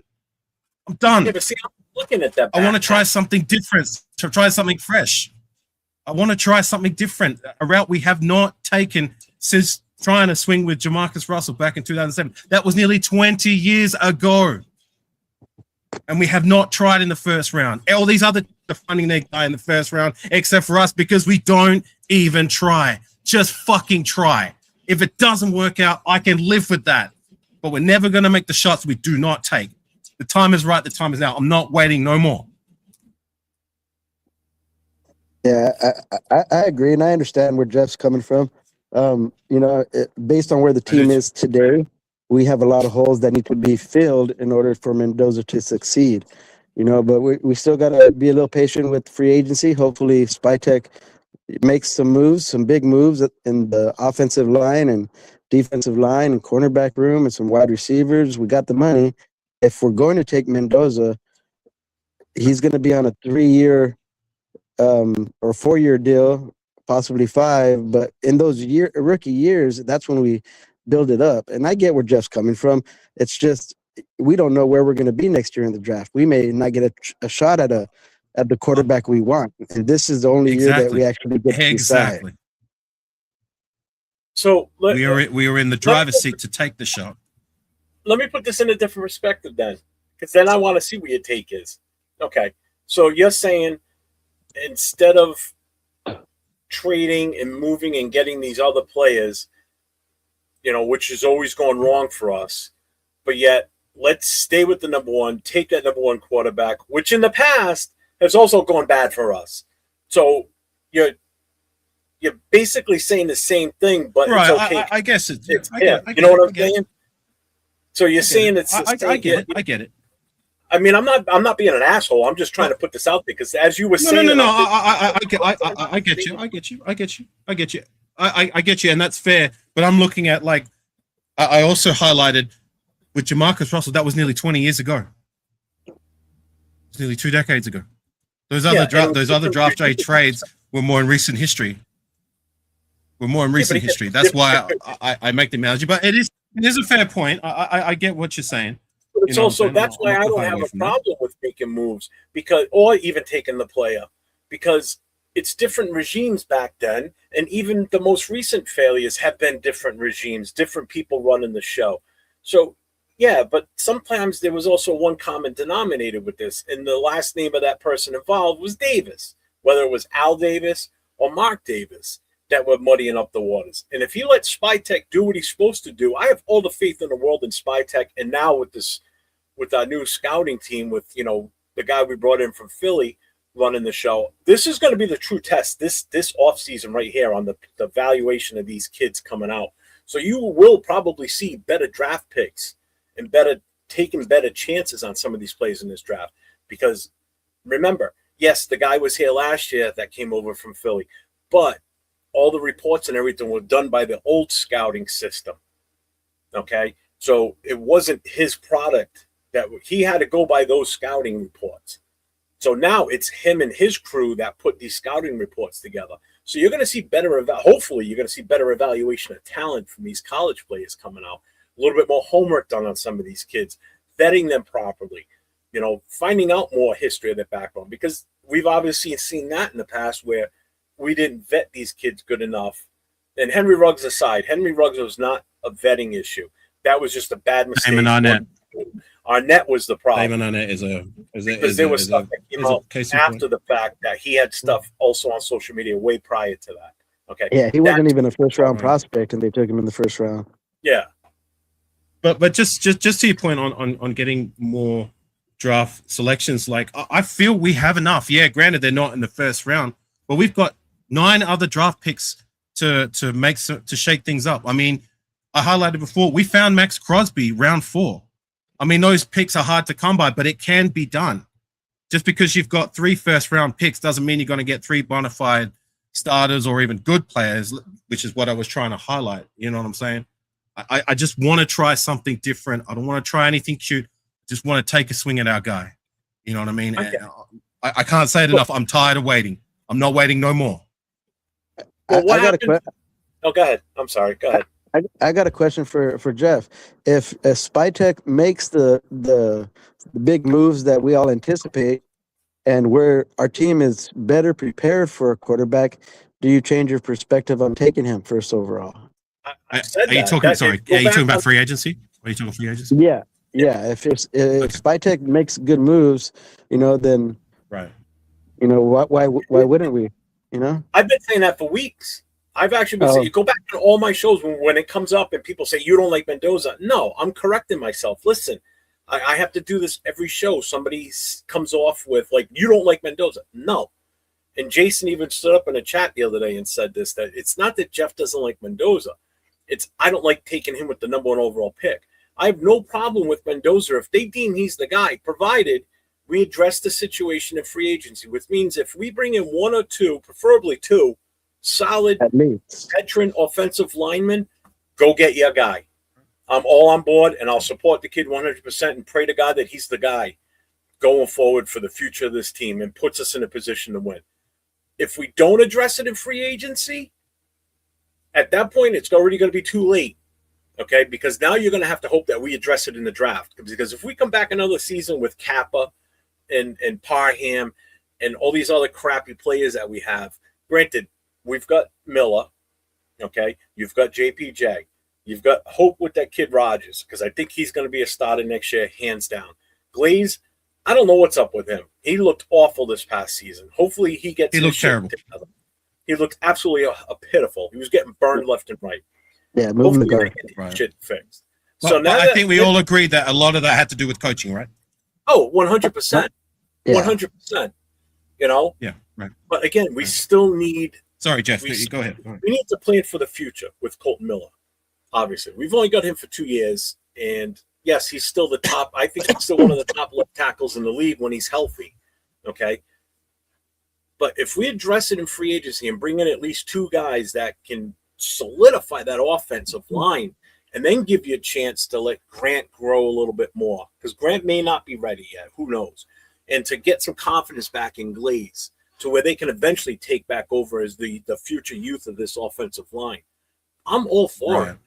Because if we go into this if we go into the season with what we have now, and they are not any better physically and performing on the field, Mendoza will not survive, especially if we have to start him with that offensive line. Because you saw what Gino, as a veteran, couldn't do and was getting his ass whooped. He had almost 60 sacks last season. That's insane. We can't do that with a rookie. You'll kill that kid's confidence, and then you fluster him. I know he's like super smart and all that shit. There's nothing that can take the place of that, and then getting hit constantly over and over and over. You're going to be shell shocked. It's going to have PTSD back there. I'm right there with you on that. I agree. I want us to bring in one, maybe two decent, good enough, maybe even the best available offensive lineman via free agency. But I do still believe that there is some young pieces there that should have been better, and I believe can be better with better coaching. We've got a young nucleus. We've drafted 4 offensive linemen in the last 2 years alone. You know what I'm saying? Who I think should be better than what they produced last year. But say I'm just going to play devil's advocate for a minute. Say we don't address it properly in free agency, like you said. Say we don't find some offensive linemen via free agency that we hope to find. Let me take you back to 2014. Remember when we drafted Derek Carr? Remember, he started year one. He wasn't the best, but he wasn't all the way bad. You know, he did reasonably enough to say, okay, we can get behind this guy, even though we lost 10 straight. He didn't have the car insurance year one. Remember that. That came year 2. Correct. So as much as it's not an ideal scenario, you know what I mean? I still want us to go all in on Mendoza first round specifically, and then find the pieces that we can via the rest of the draft with 9 draft selections as it stand. But I just wanted you to take that into consideration too, Jeff, that it may not work out straight away in year 1 if we don't address the offensive line like we want to, but it can work out in the end if we give it time. That's all I'm trying to say. I get it. And my take on that would be, if they don't fix the line, then if they do take Mendoza, then I would sit him for that first year and let AOC or whoever other quarterback they want to bring in, you know, be that first year bridge. And then year 2, we fix the line. But I wouldn't put Mendoza out there unless we fix the line. Fix the line has to be priority. One comment? Go ahead. Yeah, no, I agree. I agree with you there. Just to all eyes on G's comment, and salute to all eyes. He says that they forced Carr to start. He should have said, no, he actually earned the job in preseason. I remember it like it was yesterday. I remember because we had, what's that other veteran guy? The one from the Texans come in, Matt Shaw, who was supposed to be the guy. He wasn't that great. He was pretty awful in preseason. Derek Carr played very well in preseason. I remember that last game against Seattle, he played very well. He had numerous touchdowns and played well enough to start that season. So I think that's unfair to say that we forced him to start. I believe he earned it, and he didn't light the house on fire year one, but he did well enough to see that there was hope that he could be the guy, and he was the guy, at least for a little while, which is better than what we've had with all these other guys. So I just wanted to highlight. This is how I know people either aren't paying attention when I talk or just don't watch the shows. Because he said, Jeff, if Spytech drafts Mendoza and doesn't trade the pick, you will have faith we do the right thing. Yes, I just said it, and I've said it I don't know how many damn times. I'm like a broken record. As long as we address the offensive line in free agency. If we don't address it in free agency, then I don't think that's the move. I'm sorry. Plain and simple. Because at some point, if he has to get in and we don't fix the offensive line and add some free agent depth, because we didn't do it last year, we're screwed again. And it won't matter who's playing quarterback there, because if we end up keeping Geno Smith and he starts the season, we're going to be in the same boat we were last year, regardless of who the head coach is and who the offensive line coach. The talent's not there. Do you not understand that? Capper is not good. Parham is hit or miss 90% of the time. Glaze, I have no confidence in him after last year. He needs to really show me that he's able to come back. JPJ was rattled last year because of all the moving around. They got in that kid's head last year. They fucked him over big time last year. That was a shame what happened to that kid, because that kid is something special, and we blew it with him. Colt Miller was injured most of the year last year. If I don't get it. I say this all the time. Why is it all of a sudden it's like this magical thing that I'm okay with it? I am, and I've said I am with Mendoza. I don't have a problem with Mendoza's talent. I've never knocked the kid for his talent. I haven't. I just don't think it's the right move based on our existing roster, plain and simple. Because everything we're looking forward to right now is based on the roster as we look at it on paper right now. This is who we have on this team. We don't even guarantee we have the head coach. We've come to an agreement with them. Until he signs it, there ain't no guarantee there. And Afakasi agreed with me earlier. And until that's done, nothing going forward. At some point, you got to see the bigger picture as well. You know, I know that's the team we have right now. But see the bigger picture, and that's what people don't understand, and that's what drives me nuts. And I don't like getting on the rant, but Jesus Christ, I don't fucking get it sometimes. No, I get it. You like Mendoza. We're not ready for him right now. Yeah, we're not ready for him right now, and you're not wrong. We're not ready for him. I'm just praying and hoping. Let's put it this way: if he came out, if this was last year, Mendoza came out last year, and we had to start him, and we didn't bring Geno Smith in, how do you think he would do last year? Terrible. And guess what would happen? Better than these other quarterbacks, that's for damn sure. Huh? What'd you that? I said better than those other quarterbacks we had in the door, that's for damn sure. Yeah, I agree. It would be better than those. But we would have started him with such a bad situation. So again, when you look at this roster, it's the same players we have now that we had at the start of last season right now. Until things get improved, there's no guarantee that we're going to have an offensive line. Until they stop practicing and we see what these coaches are doing with these guys. Until that first preseason game and that offensive line comes out and how they perform, that's going to tell me whether we're going to do okay, especially in the running game. And people have to remember, too, with Kubiak's a run-first guy. So you're going to see Genty a lot if we can make the holes for him this season, unlike we couldn't last year. And granted, it wasn't all on the line. That was a lot of I guess. Yeah, you're not. I guess my objective. Sorry. My objectivity, and it's not just with you, Jeff, who feel we should go in a different direction. It's pretty much everybody that I see who's kind of in the same chain of thought as you, Jeff, is that like you guys, and I get it, you guys look at where it can go wrong if we select Mendoza. The way I personally like to look at it is, what if we get it right? What if he is the guy? That's all I'm trying to say. And we're never going to know. Yeah, I know. All right. Okay. But that's how I want to look at it. What if we get it right at the most important position in football? We can build those other things. We can get those other things around him, preferably already there, but we can do that in time. But we're never going to have the guy unless we try to find the guy. And that is something we haven't done since, you could say Derek Carr, but if you go further than that, if you're looking at first round specifically, Jamarcus Russell. And I'm done with waiting. I'm not waiting anymore. We've got to take the shot and then build around What if Kubiak doesn't want him? That's another thing. We have no idea. I don't think Brady would have brought him in if he What wasn't on if board. he doesn't want him? He doesn't want him. That's what I mean. What if he wants people throwing his name out there? What if he wants Mac Jones to come in here and wait for next year? I'm sure these are questions they ask. If they do go that route, then they go that route. Yeah, I mean, so there's nothing. Again, nothing's etched in stone. So you have to be prepared to I don't think there is either. You know, so that's why I'm like, think outside the Look, box. I'm gonna stand on how Mendoza, but say they do go in a different direction, I'm gonna have no choice but to rock with it anyway and just throw this jersey in the closet like it's pretty much useless. You know what I mean? But you know, that's just something that like I'm willing to rock with. I mean, I bought this jersey because I just feel so passionately about what I think we should do with it and where I believe they're going to go until proven otherwise.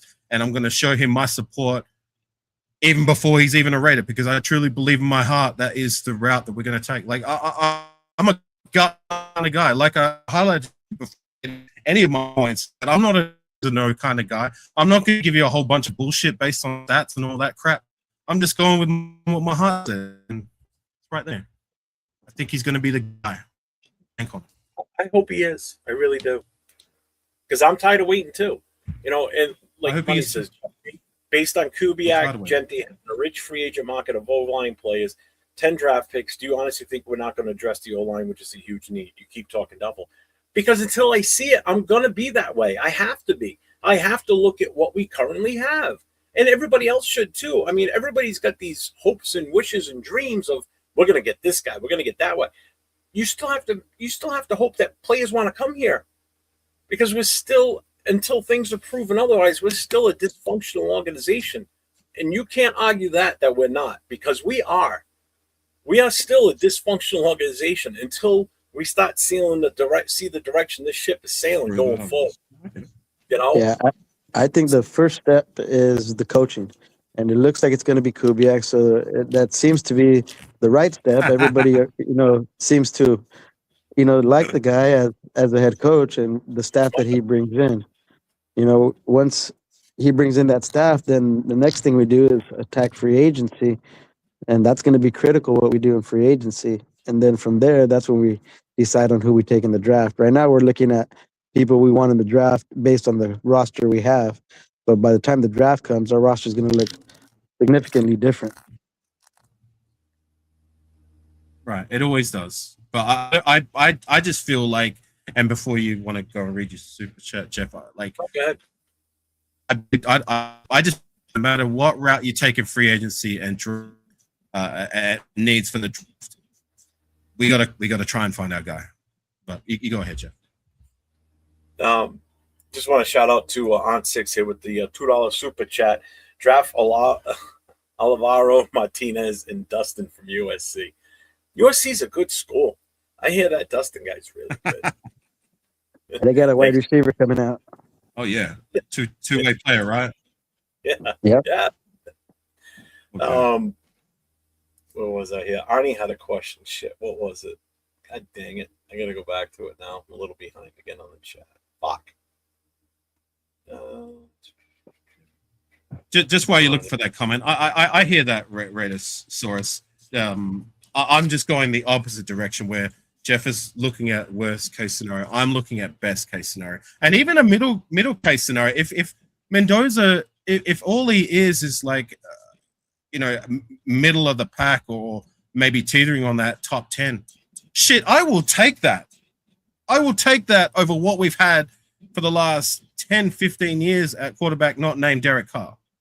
You know what I'm saying? I wouldn't like that to be all we get, but for me, that's still, I mean, if that's the very floor of what we get, like, we can work with that. We can't work with what we've been doing for the last, other than Derek Carr, for the last nearly, 17, 18, 19, 20 years, or ever since we had Rich Gannon. You know what I mean? Like, there's been guys that have come in that have been okay for a minute. Like, I love Jason Campbell. I'm a big Jason Campbell fan. He gave us some moments, but like, I just don't want to go this journeyman route again. And I don't want to wait for us to pull the trigger on a quarterback again when we're in the driver's seat, and hopefully we've got the number one selection this year. If we get it right with this number one selection, we will not be in this same position, hopefully for at least another decade to come, maybe 2 decades. I don't want us to be picking number one. I'm tired of us picking in the top 10. I want us to be picking later in the draft because we're making playoff runs. You know what I'm saying? And I truly believe in my heart it starts with taking a quarterback and then building around it. I just want to be 500. I'll take 500, man. I'll just take 3. I'll take 500. I want to win games in our own division because that's where it starts. We got to win games in our own division. If we can't get out of the basement of our own division, it don't mean shit because we got a tough division. We always have and we still do. So, Arnie, what free agents is the highest priority? Do we trade AOC, sign Cousins to Mendoza?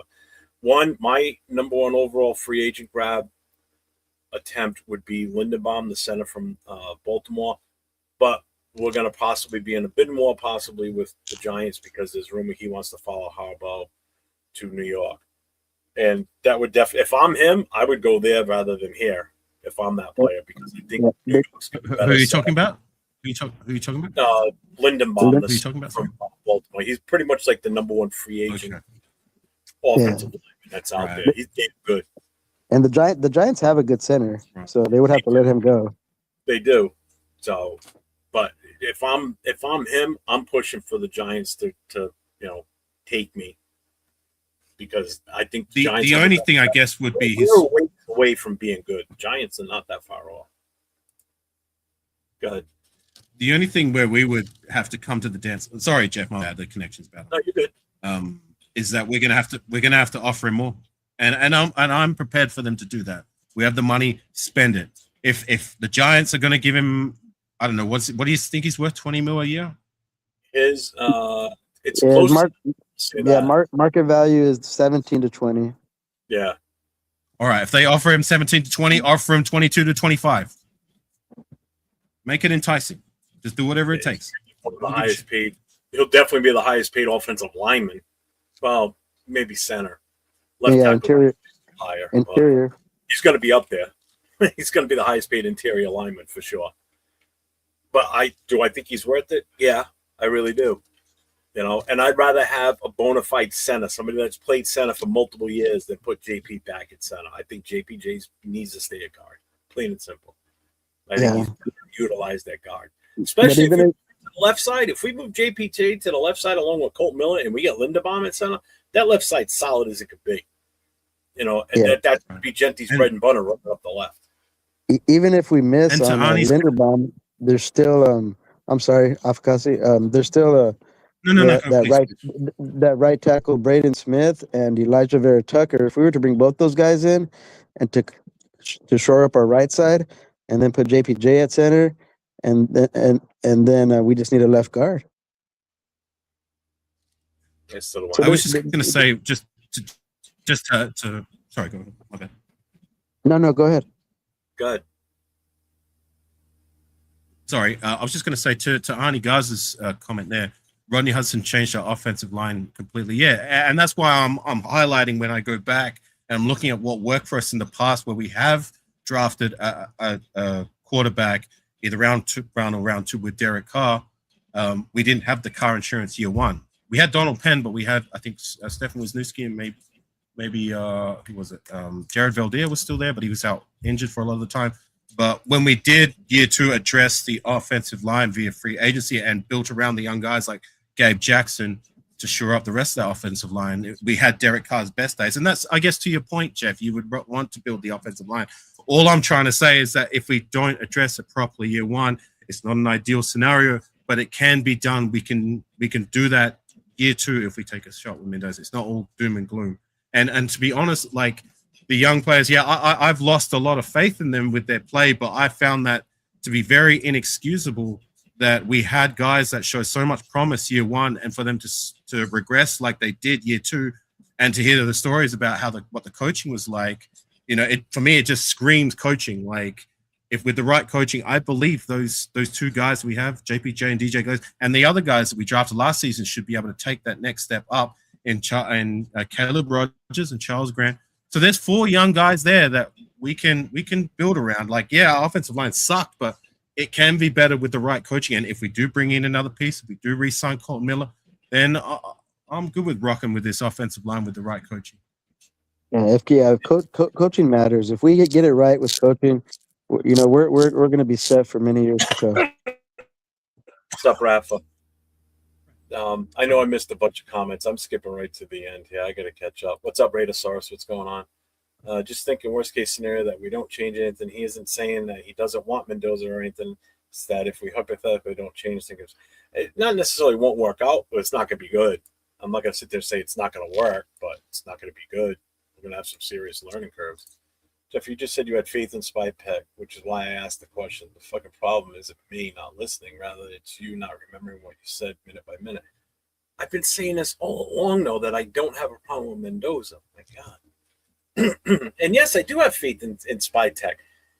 I have faith in him going out and hopefully trying to get these guys to come here. It's not on him. It's on the guys wanting to come here. That's the problem. That's where all this lies. It's getting the players that want to come here. You know, Yeah, we thought last year with Pete Carroll coming here with his experience and his history, he'd be able to bring the players. And he couldn't. He didn't bring shit to help us. I'm sorry. Yeah, he brought a couple of pieces on defense that, we're okay. You know, what? That's what we got to hope for. We got to do more to entice players that want to come here. And yes, if Kubiak is definitely the one that signs the paper and says he's the head coach, that's a starting point. You know, we get the number one pick. If it's Mendoza and that's the way we're going, and these guys want to come here and protect for him and play for the Raiders and be part of what we're building, that's up to the players. That's not up to the GM, to be honest with you. He can set the dinner table out. It's if they want to come and sit down and eat and partake in it. Plain and simple. If they don't want to partake in it because they don't like what we're serving, they're going to fucking head out to the McDonald's instead. They ain't going to eat our fucking half-ass gourmet dinner. You know, they'd rather go eat something else. That's how I look at it.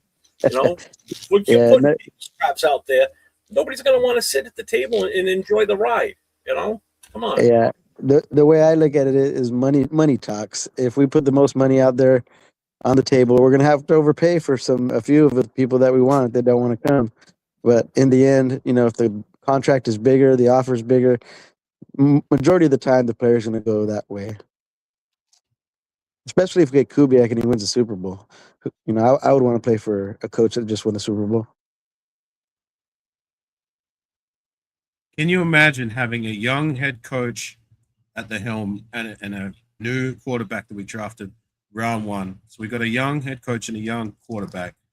I mean, I don't know about you, man, but that makes for some exciting times right from the get-go, right?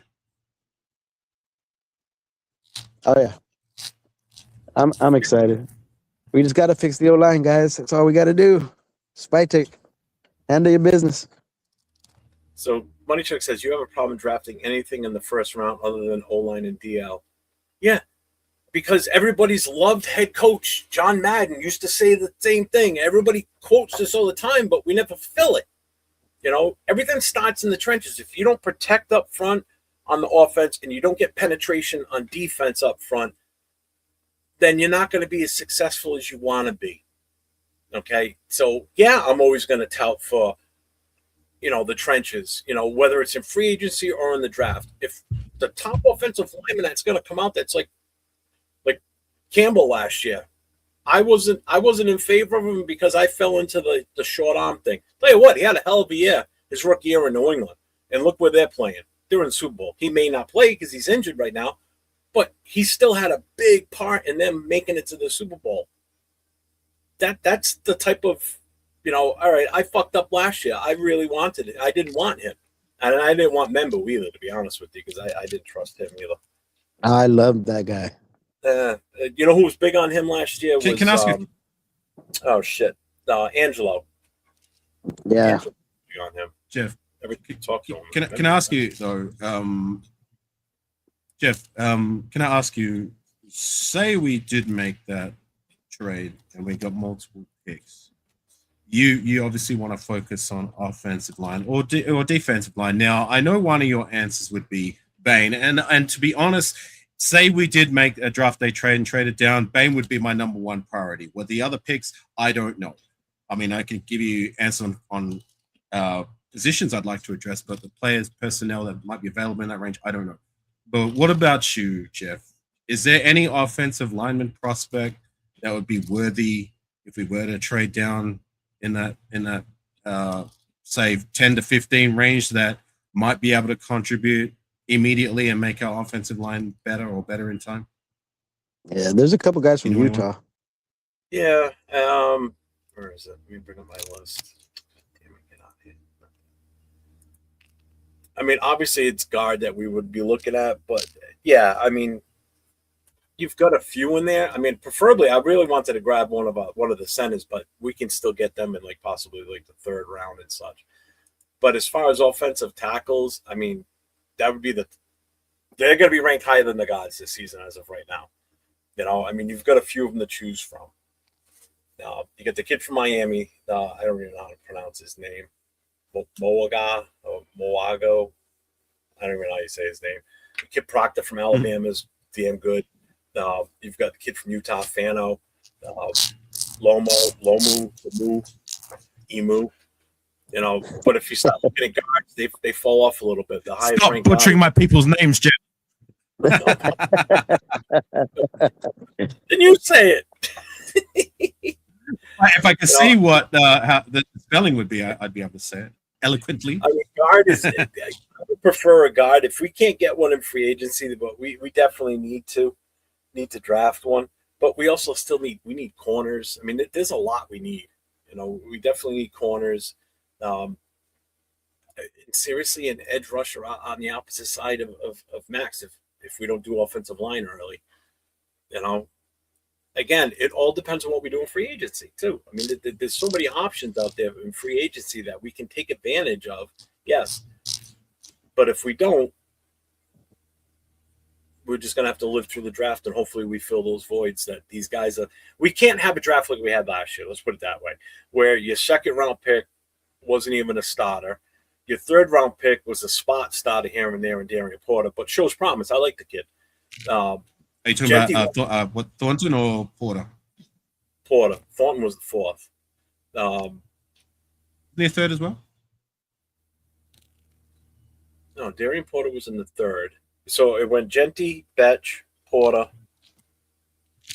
What's the third that we got? The two line we got. Offensive line. I'll throw you a Yeah, because they went back to back. What were they, like 99 and I think Rogers and Grant. Yeah, I know they were back to back because we traded back to get the two picks side by side, and we took both of them, 1-2. Yeah, it was. You're right. So the linemen were drafted with the last two picks in round 3, after Darian Porter in round 3 as well, and then Dante Thornton. You're correct. Was round 4 with Tonka Henry. The guy that was our 4th round pick got more play time than our second rounder. You know, so usually your second and third rounders, right. Your second rounders for sure usually turn into starters. Your third rounders are more of a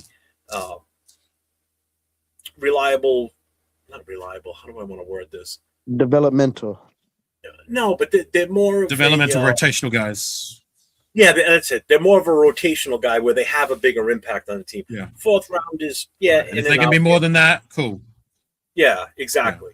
Yeah. No, I'm with you. When you take your second round pick and you only throw to him 20 times in the entire season. I mean, come on. And then your 3rd round pick or your 4th round pick gets more play time than your second round. That just shows me right there that, I still think Betch has potential. I really do. It was bad.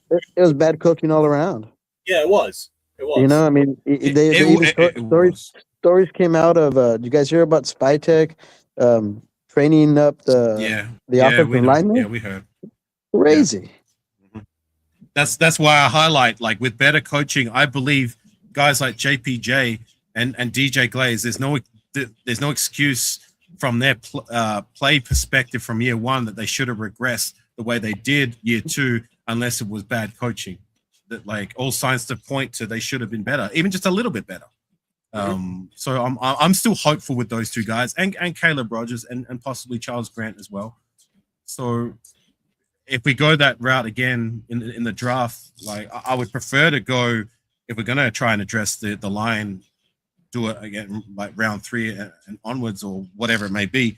But I'm there with you, Jeff. Like what we got year 1 from our draft class, we had 9 picks, and outside of Genty, I still believe Genty's going to be great.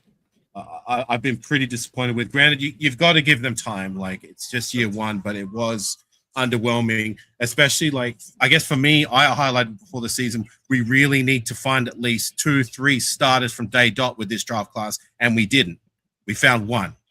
And it's draft class like that hurt us in the long run. I mean, I just did a show recapping the 2023 draft class, and you look at, like, it's 3 years later, you know, our first round drafted guy, Tyree Wilson, is still a rotational guy trying to find his feet. Michael Mayer, as much as we like his athletic traits and what he does on the field, nobody's going to sell me his productions even close to what you want from a second round drafted tight end that you traded up for. That was the best tight end in the draft that year.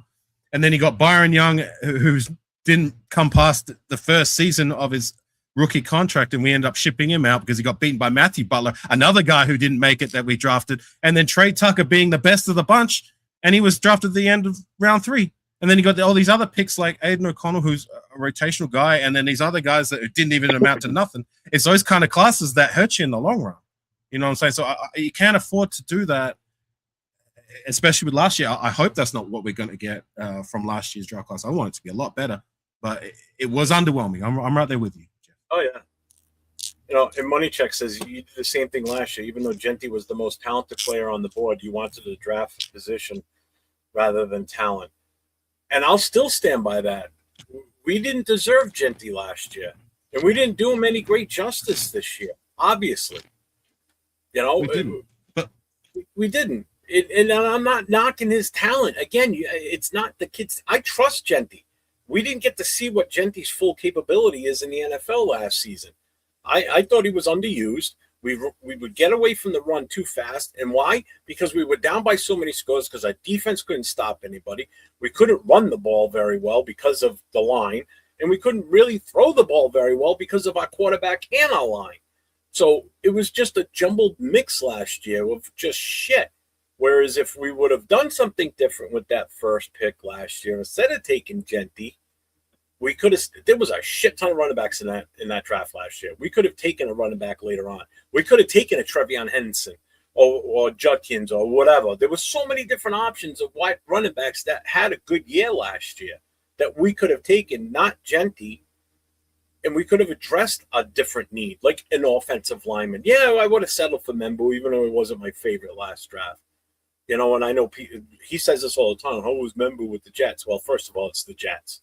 Okay, so they were in right, He's the done same great could be said. I don't know what they're talking about. The same could be said opposite. I mean, I like to look at it that we got it right with the Genty pick. What we did after that, we should have done better. You know what I'm saying? Like, you're looking at the Genty pick being wrong respectfully, and I don't believe that's the way you should be looking at it. What you should be looking at is, I think we got it right with the Genty pick. We have something there, a bona fide starter who I believe is going to be great in years to come. It's what we did after that needs to be better. Rather than we shouldn't have drafted Genty and we should have done this instead and then gotten this guy instead. Well, you could say that same in reverse. We got it right with Genty. We should have built better after him. When I did the live draft show last year and we picked Genty number 1, I threw my hat because I was pissed because I thought we were going to go a different direction. But I calmed down the next day when we drafted the 2 offensive linemen, because then I thought, all right, now I see the big picture. Now he's going to beef up the offensive line. Hopefully one of these guys sticks and starts. And I was okay with it at that point because he did address it. So I figured, all right, fine. And that means we're going to probably see no Parham, whatever. And then the season came. And these guys never really got a fair shake. You know, 1 week, he's going to start, healthy scratch. You know, so I was okay with Genty the next day and until the season started, because I thought we were addressing what he did in the third round with the 2 offensive linemen. I figured at least Rodgers was going to get in the mix and have an impact, but I was fucking wrong. But do you see what I'm saying though, Jeff? Like, instead of looking at it that we shouldn't have taken Genty, we should have gone with one of those offensive line in the first round and done whatever in whatever other rounds to address the running back position. That's all I'm saying, is that you should look at it although I personally feel like, look at it that we got it right with Genty. What we did after is where we got it wrong. So far, I mean, you still got to give it time. And I did like the signs that Caleb Rogers and Charles Grant did started to show towards the end of the year. And I'll highlight once again, I believe these young guys can be better and should have been better than what they were last season. And I think they can be that come year 3 or year 2 with better coaching. Yeah, because if they didn't show any improvement, they'd be right up there with all the other picks that we make that we sit there and go, why the fuck did we take these guys? You know, like the Thornton pick in the 4th round. It's like, what? Could have done something different. We could have probably waited for Thornton until like the 6th round, really, to be honest with you. I guarantee you probably still would have been there. We could have gone with something else. Look, it's been underwhelming so far, but at the end of the day, it's just been year 1. We've still got to give it time to shake out. It's disheartening and it's not very encouraging, but we got to give them time. And that's why I look at it, a draft class as full stop after, or at least I give a fair assessment of them after 3 seasons, because, you know, 1 year is not really fair enough to judge a player coming out. Like, you've got to give him more time than that. 3 years, I think, is enough of a sample to say whether they've got it or they don't.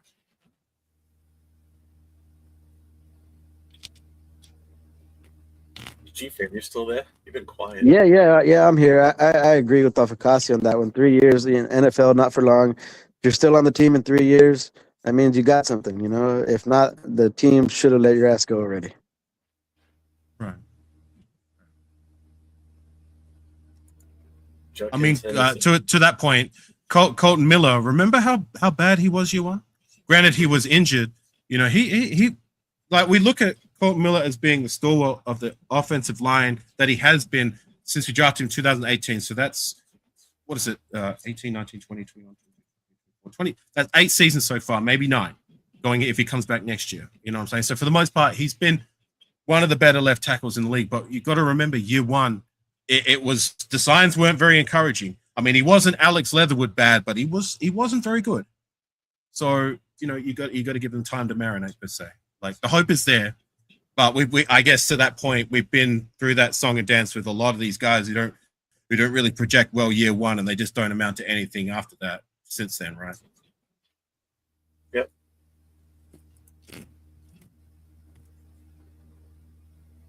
That sounds familiar.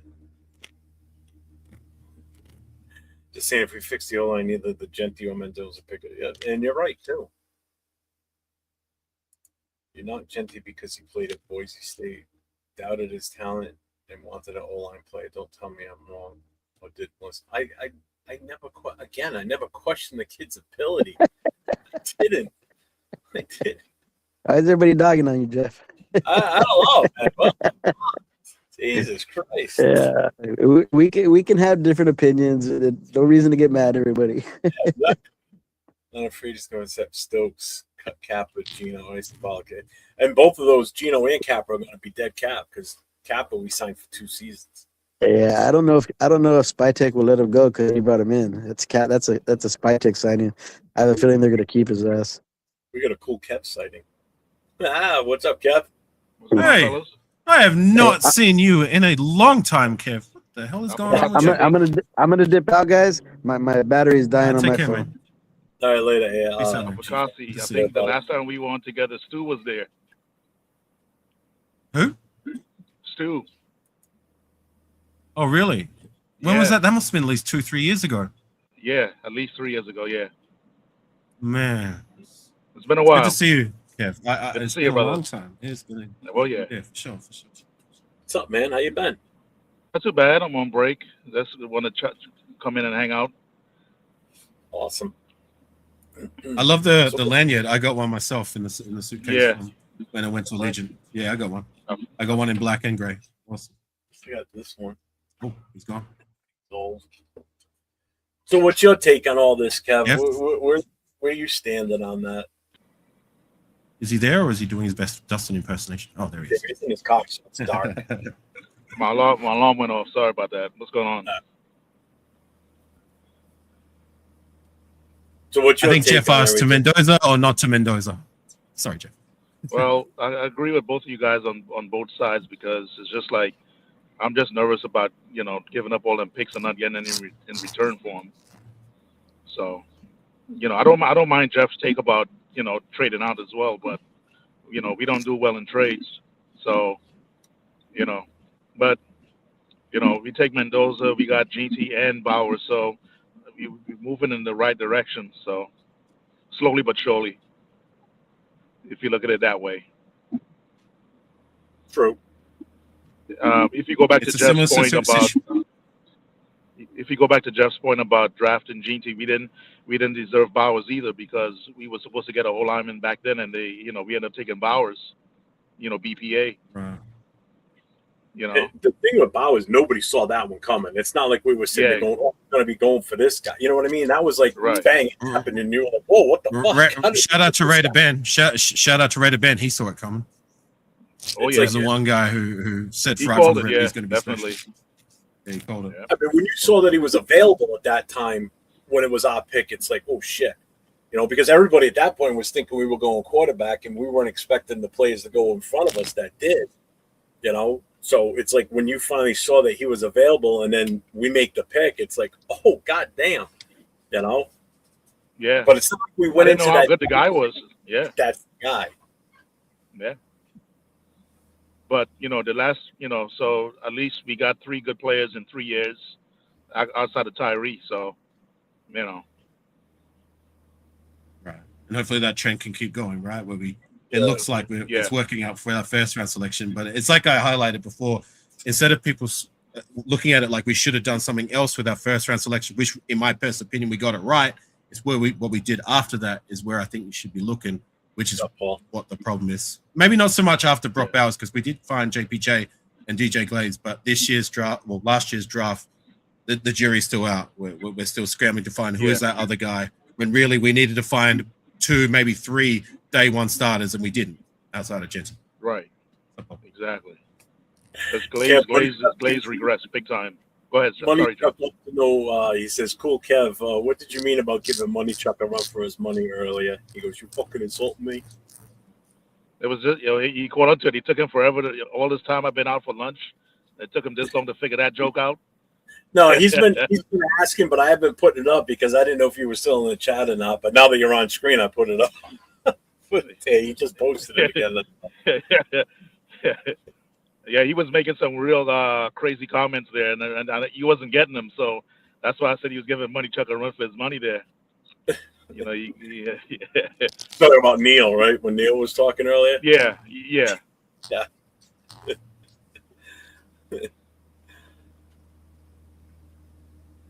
Yeah, Raider Paul been saying it for months and months and months.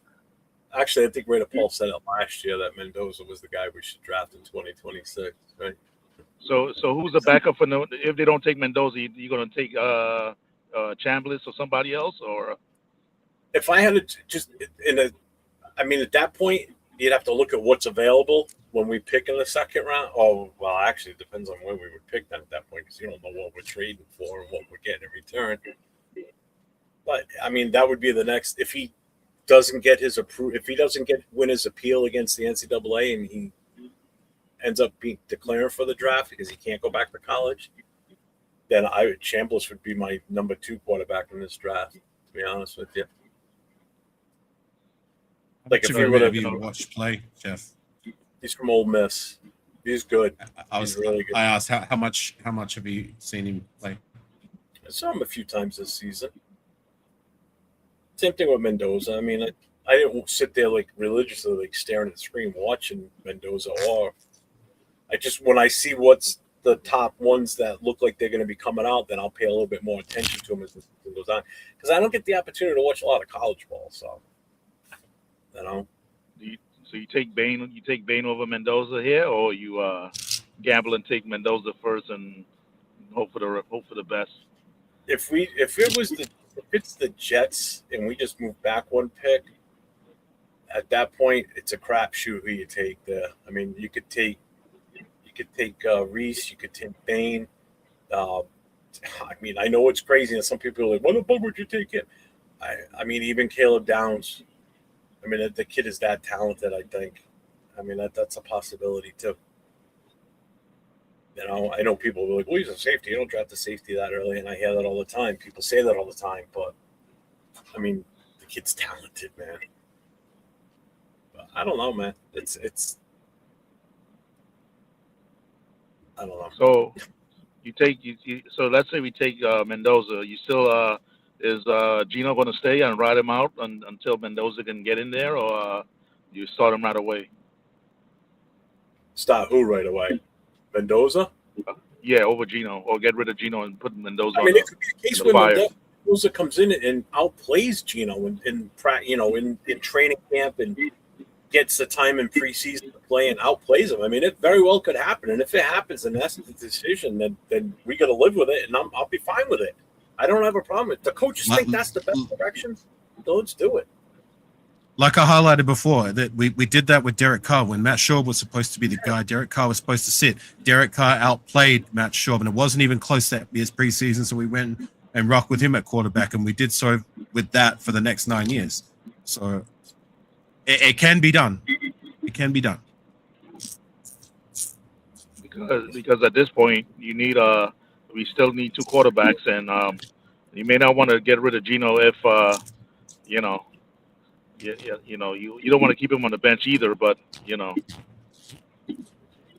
got to make a tough call here. I don't know if Kubiak is going to keep him or not, or get rid of him.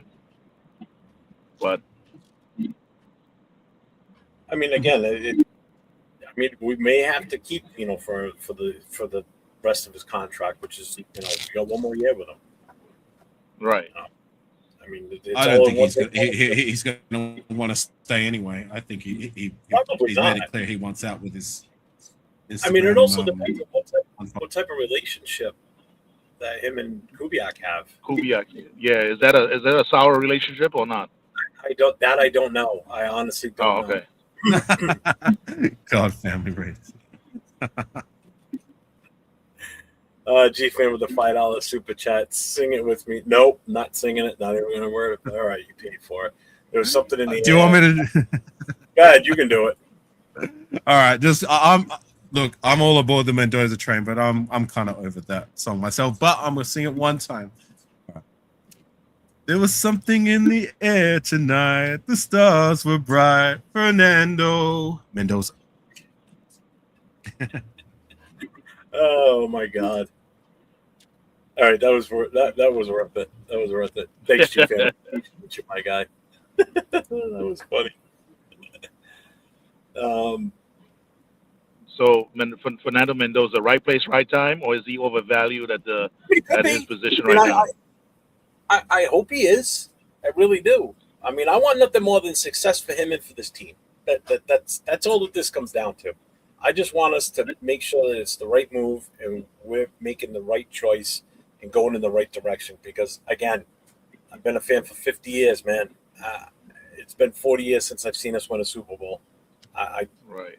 I'm not making another 40 years. I'll be 95 years old. Ain't happening. If I live to 95, I'm making somebody miserable somewhere because I'm going to be an ornery old fuck. So, Bueno wants to know if you're British. He says, "Is Kev British?" He's Dominican. No. For Trinidad. Oh, Trinidad. I'm on bad. Trinidad. Yeah. There you go, Bueno.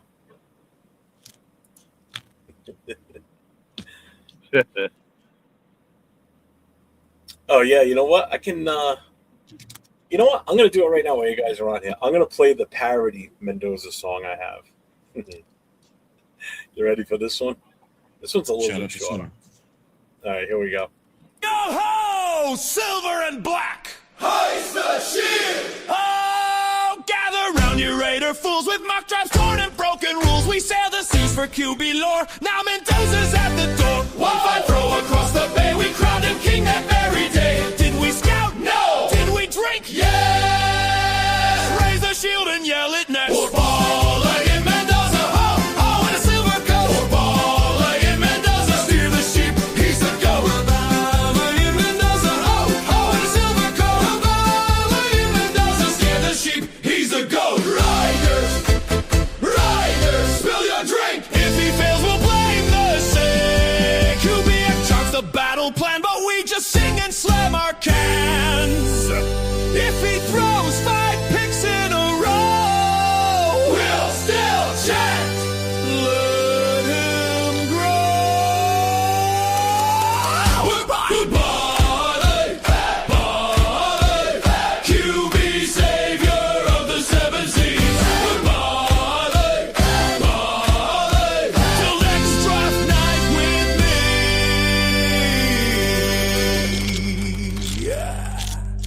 Was he the answer? Maybe. Were we sheep?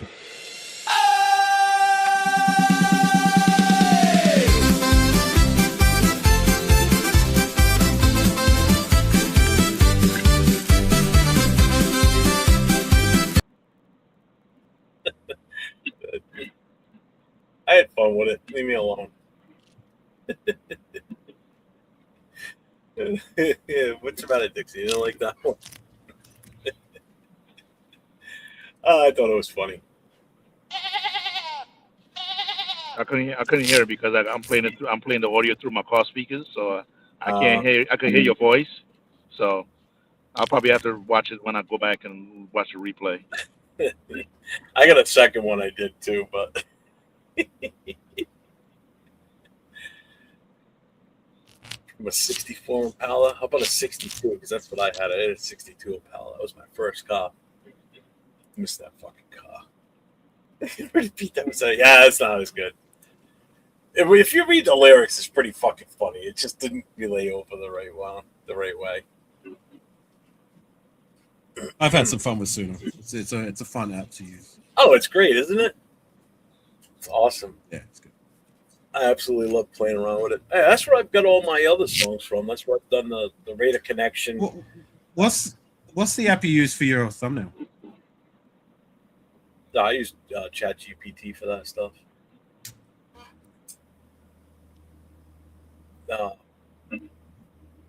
Actually, Thursday night is going to be the new unveiling of the Raiders Coast to Coast intro.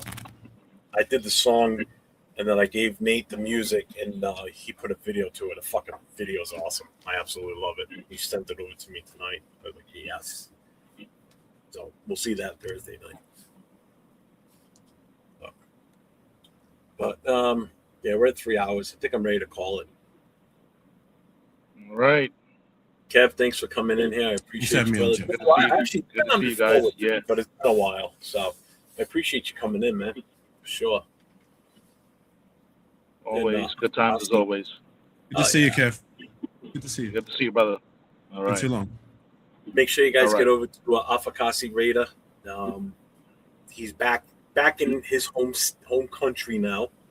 Has been for what, about a week now? He's been back 2 weeks. Yeah, nearly 2 weeks, man. Yeah.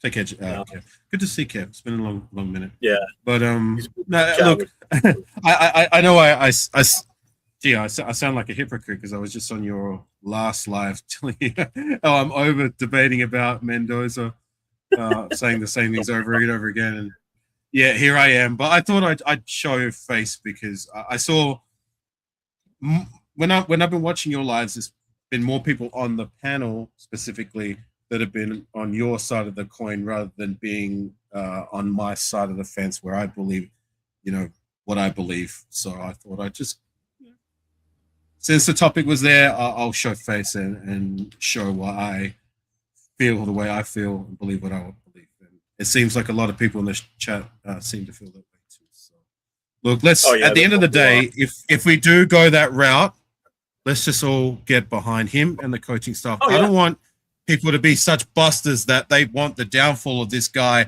just so they can come out and say, yeah, see, I told you so. And I'm not saying you, Jeff.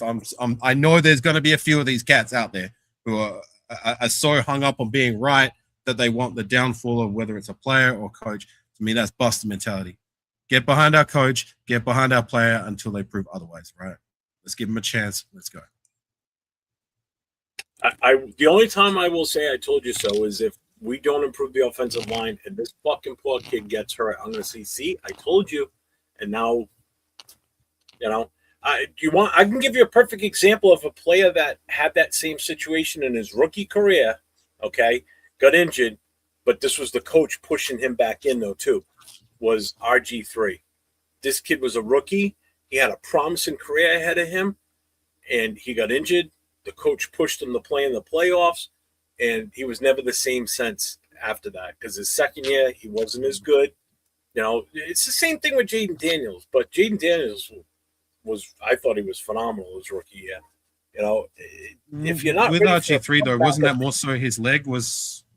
Sorry, RG3, yeah, that was his injury, but that was also the coach pushing to get him back out there. But if you don't protect, No, I agree with you there. You know, if you don't protect these players at such a young age, man, when they come in from the draft, that you, in some cases, especially if he's the future of your team, he's the number 1 overall pick. You've got a lot invested in that kid. Okay, you have to protect him with kid gloves. You have to make sure, especially a quarterback, because it's such a nasty position to play. And teams want to tee off on quarterbacks. You see it all the time, man. How bad do you think Max wants to lay the fuck out of Mahomes? He wants to fucking kill him every shot he gets. Any quarterback. Khalil Mack, same way. Garrett, Myles Garrett from Cleveland. All they want to do is get back to the quarterback and knock him into next week. You know, so if you're not protecting this kid and making sure that he's going to have a viable career with us, then we're wasting money, or we're wasting draft equity, is what it comes down to. You know, so that's why if we don't protect him, it's all for naught. And that's where I need to make sure, or I feel that we need to make sure that we're making the right choice.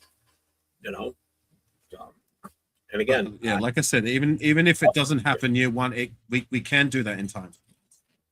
I highlighted that with Derek Carr.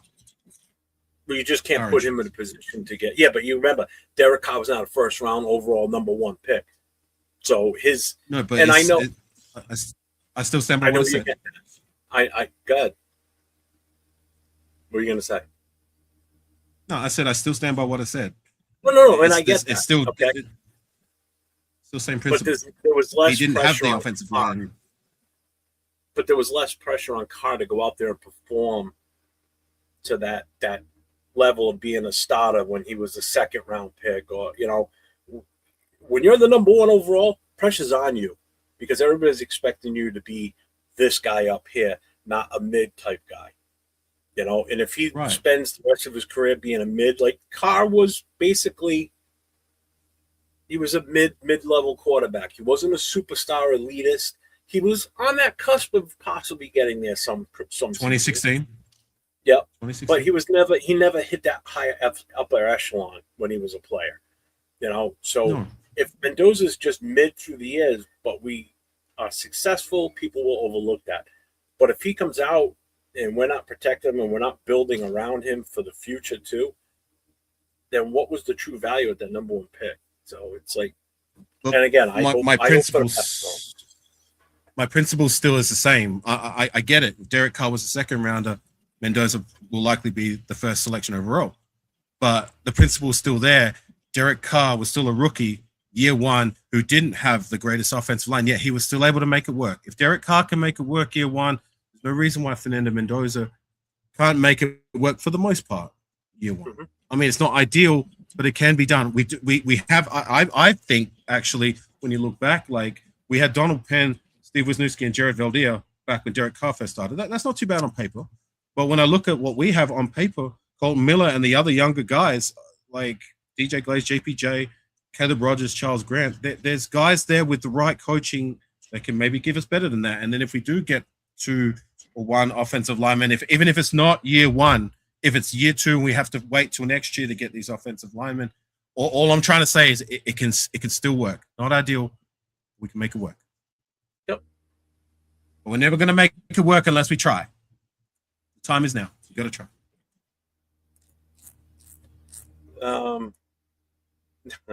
What's up, Mike?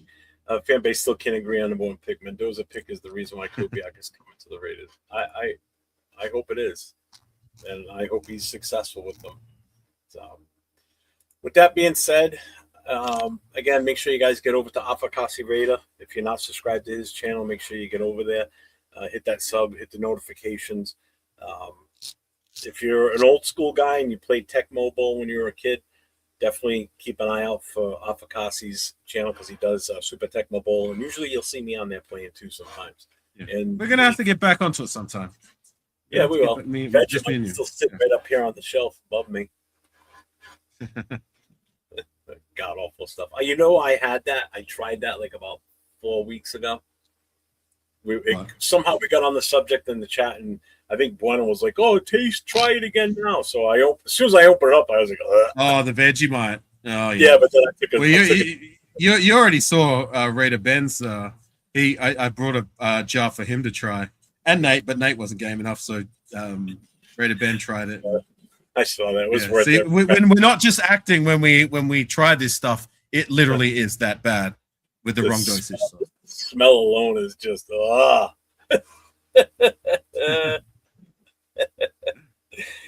But all right, everybody.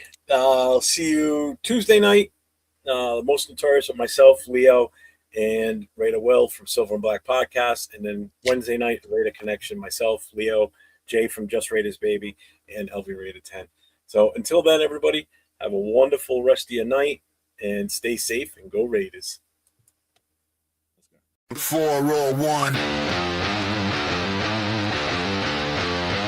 401. Silver and black, yeah, we never fold. New winning roots with a Raider soul. East Coast grind, West Coast pride. Raider Nation, worldwide. 401, say it loud. 401, feel that sound from the stands to the screen. This is Raider Talk with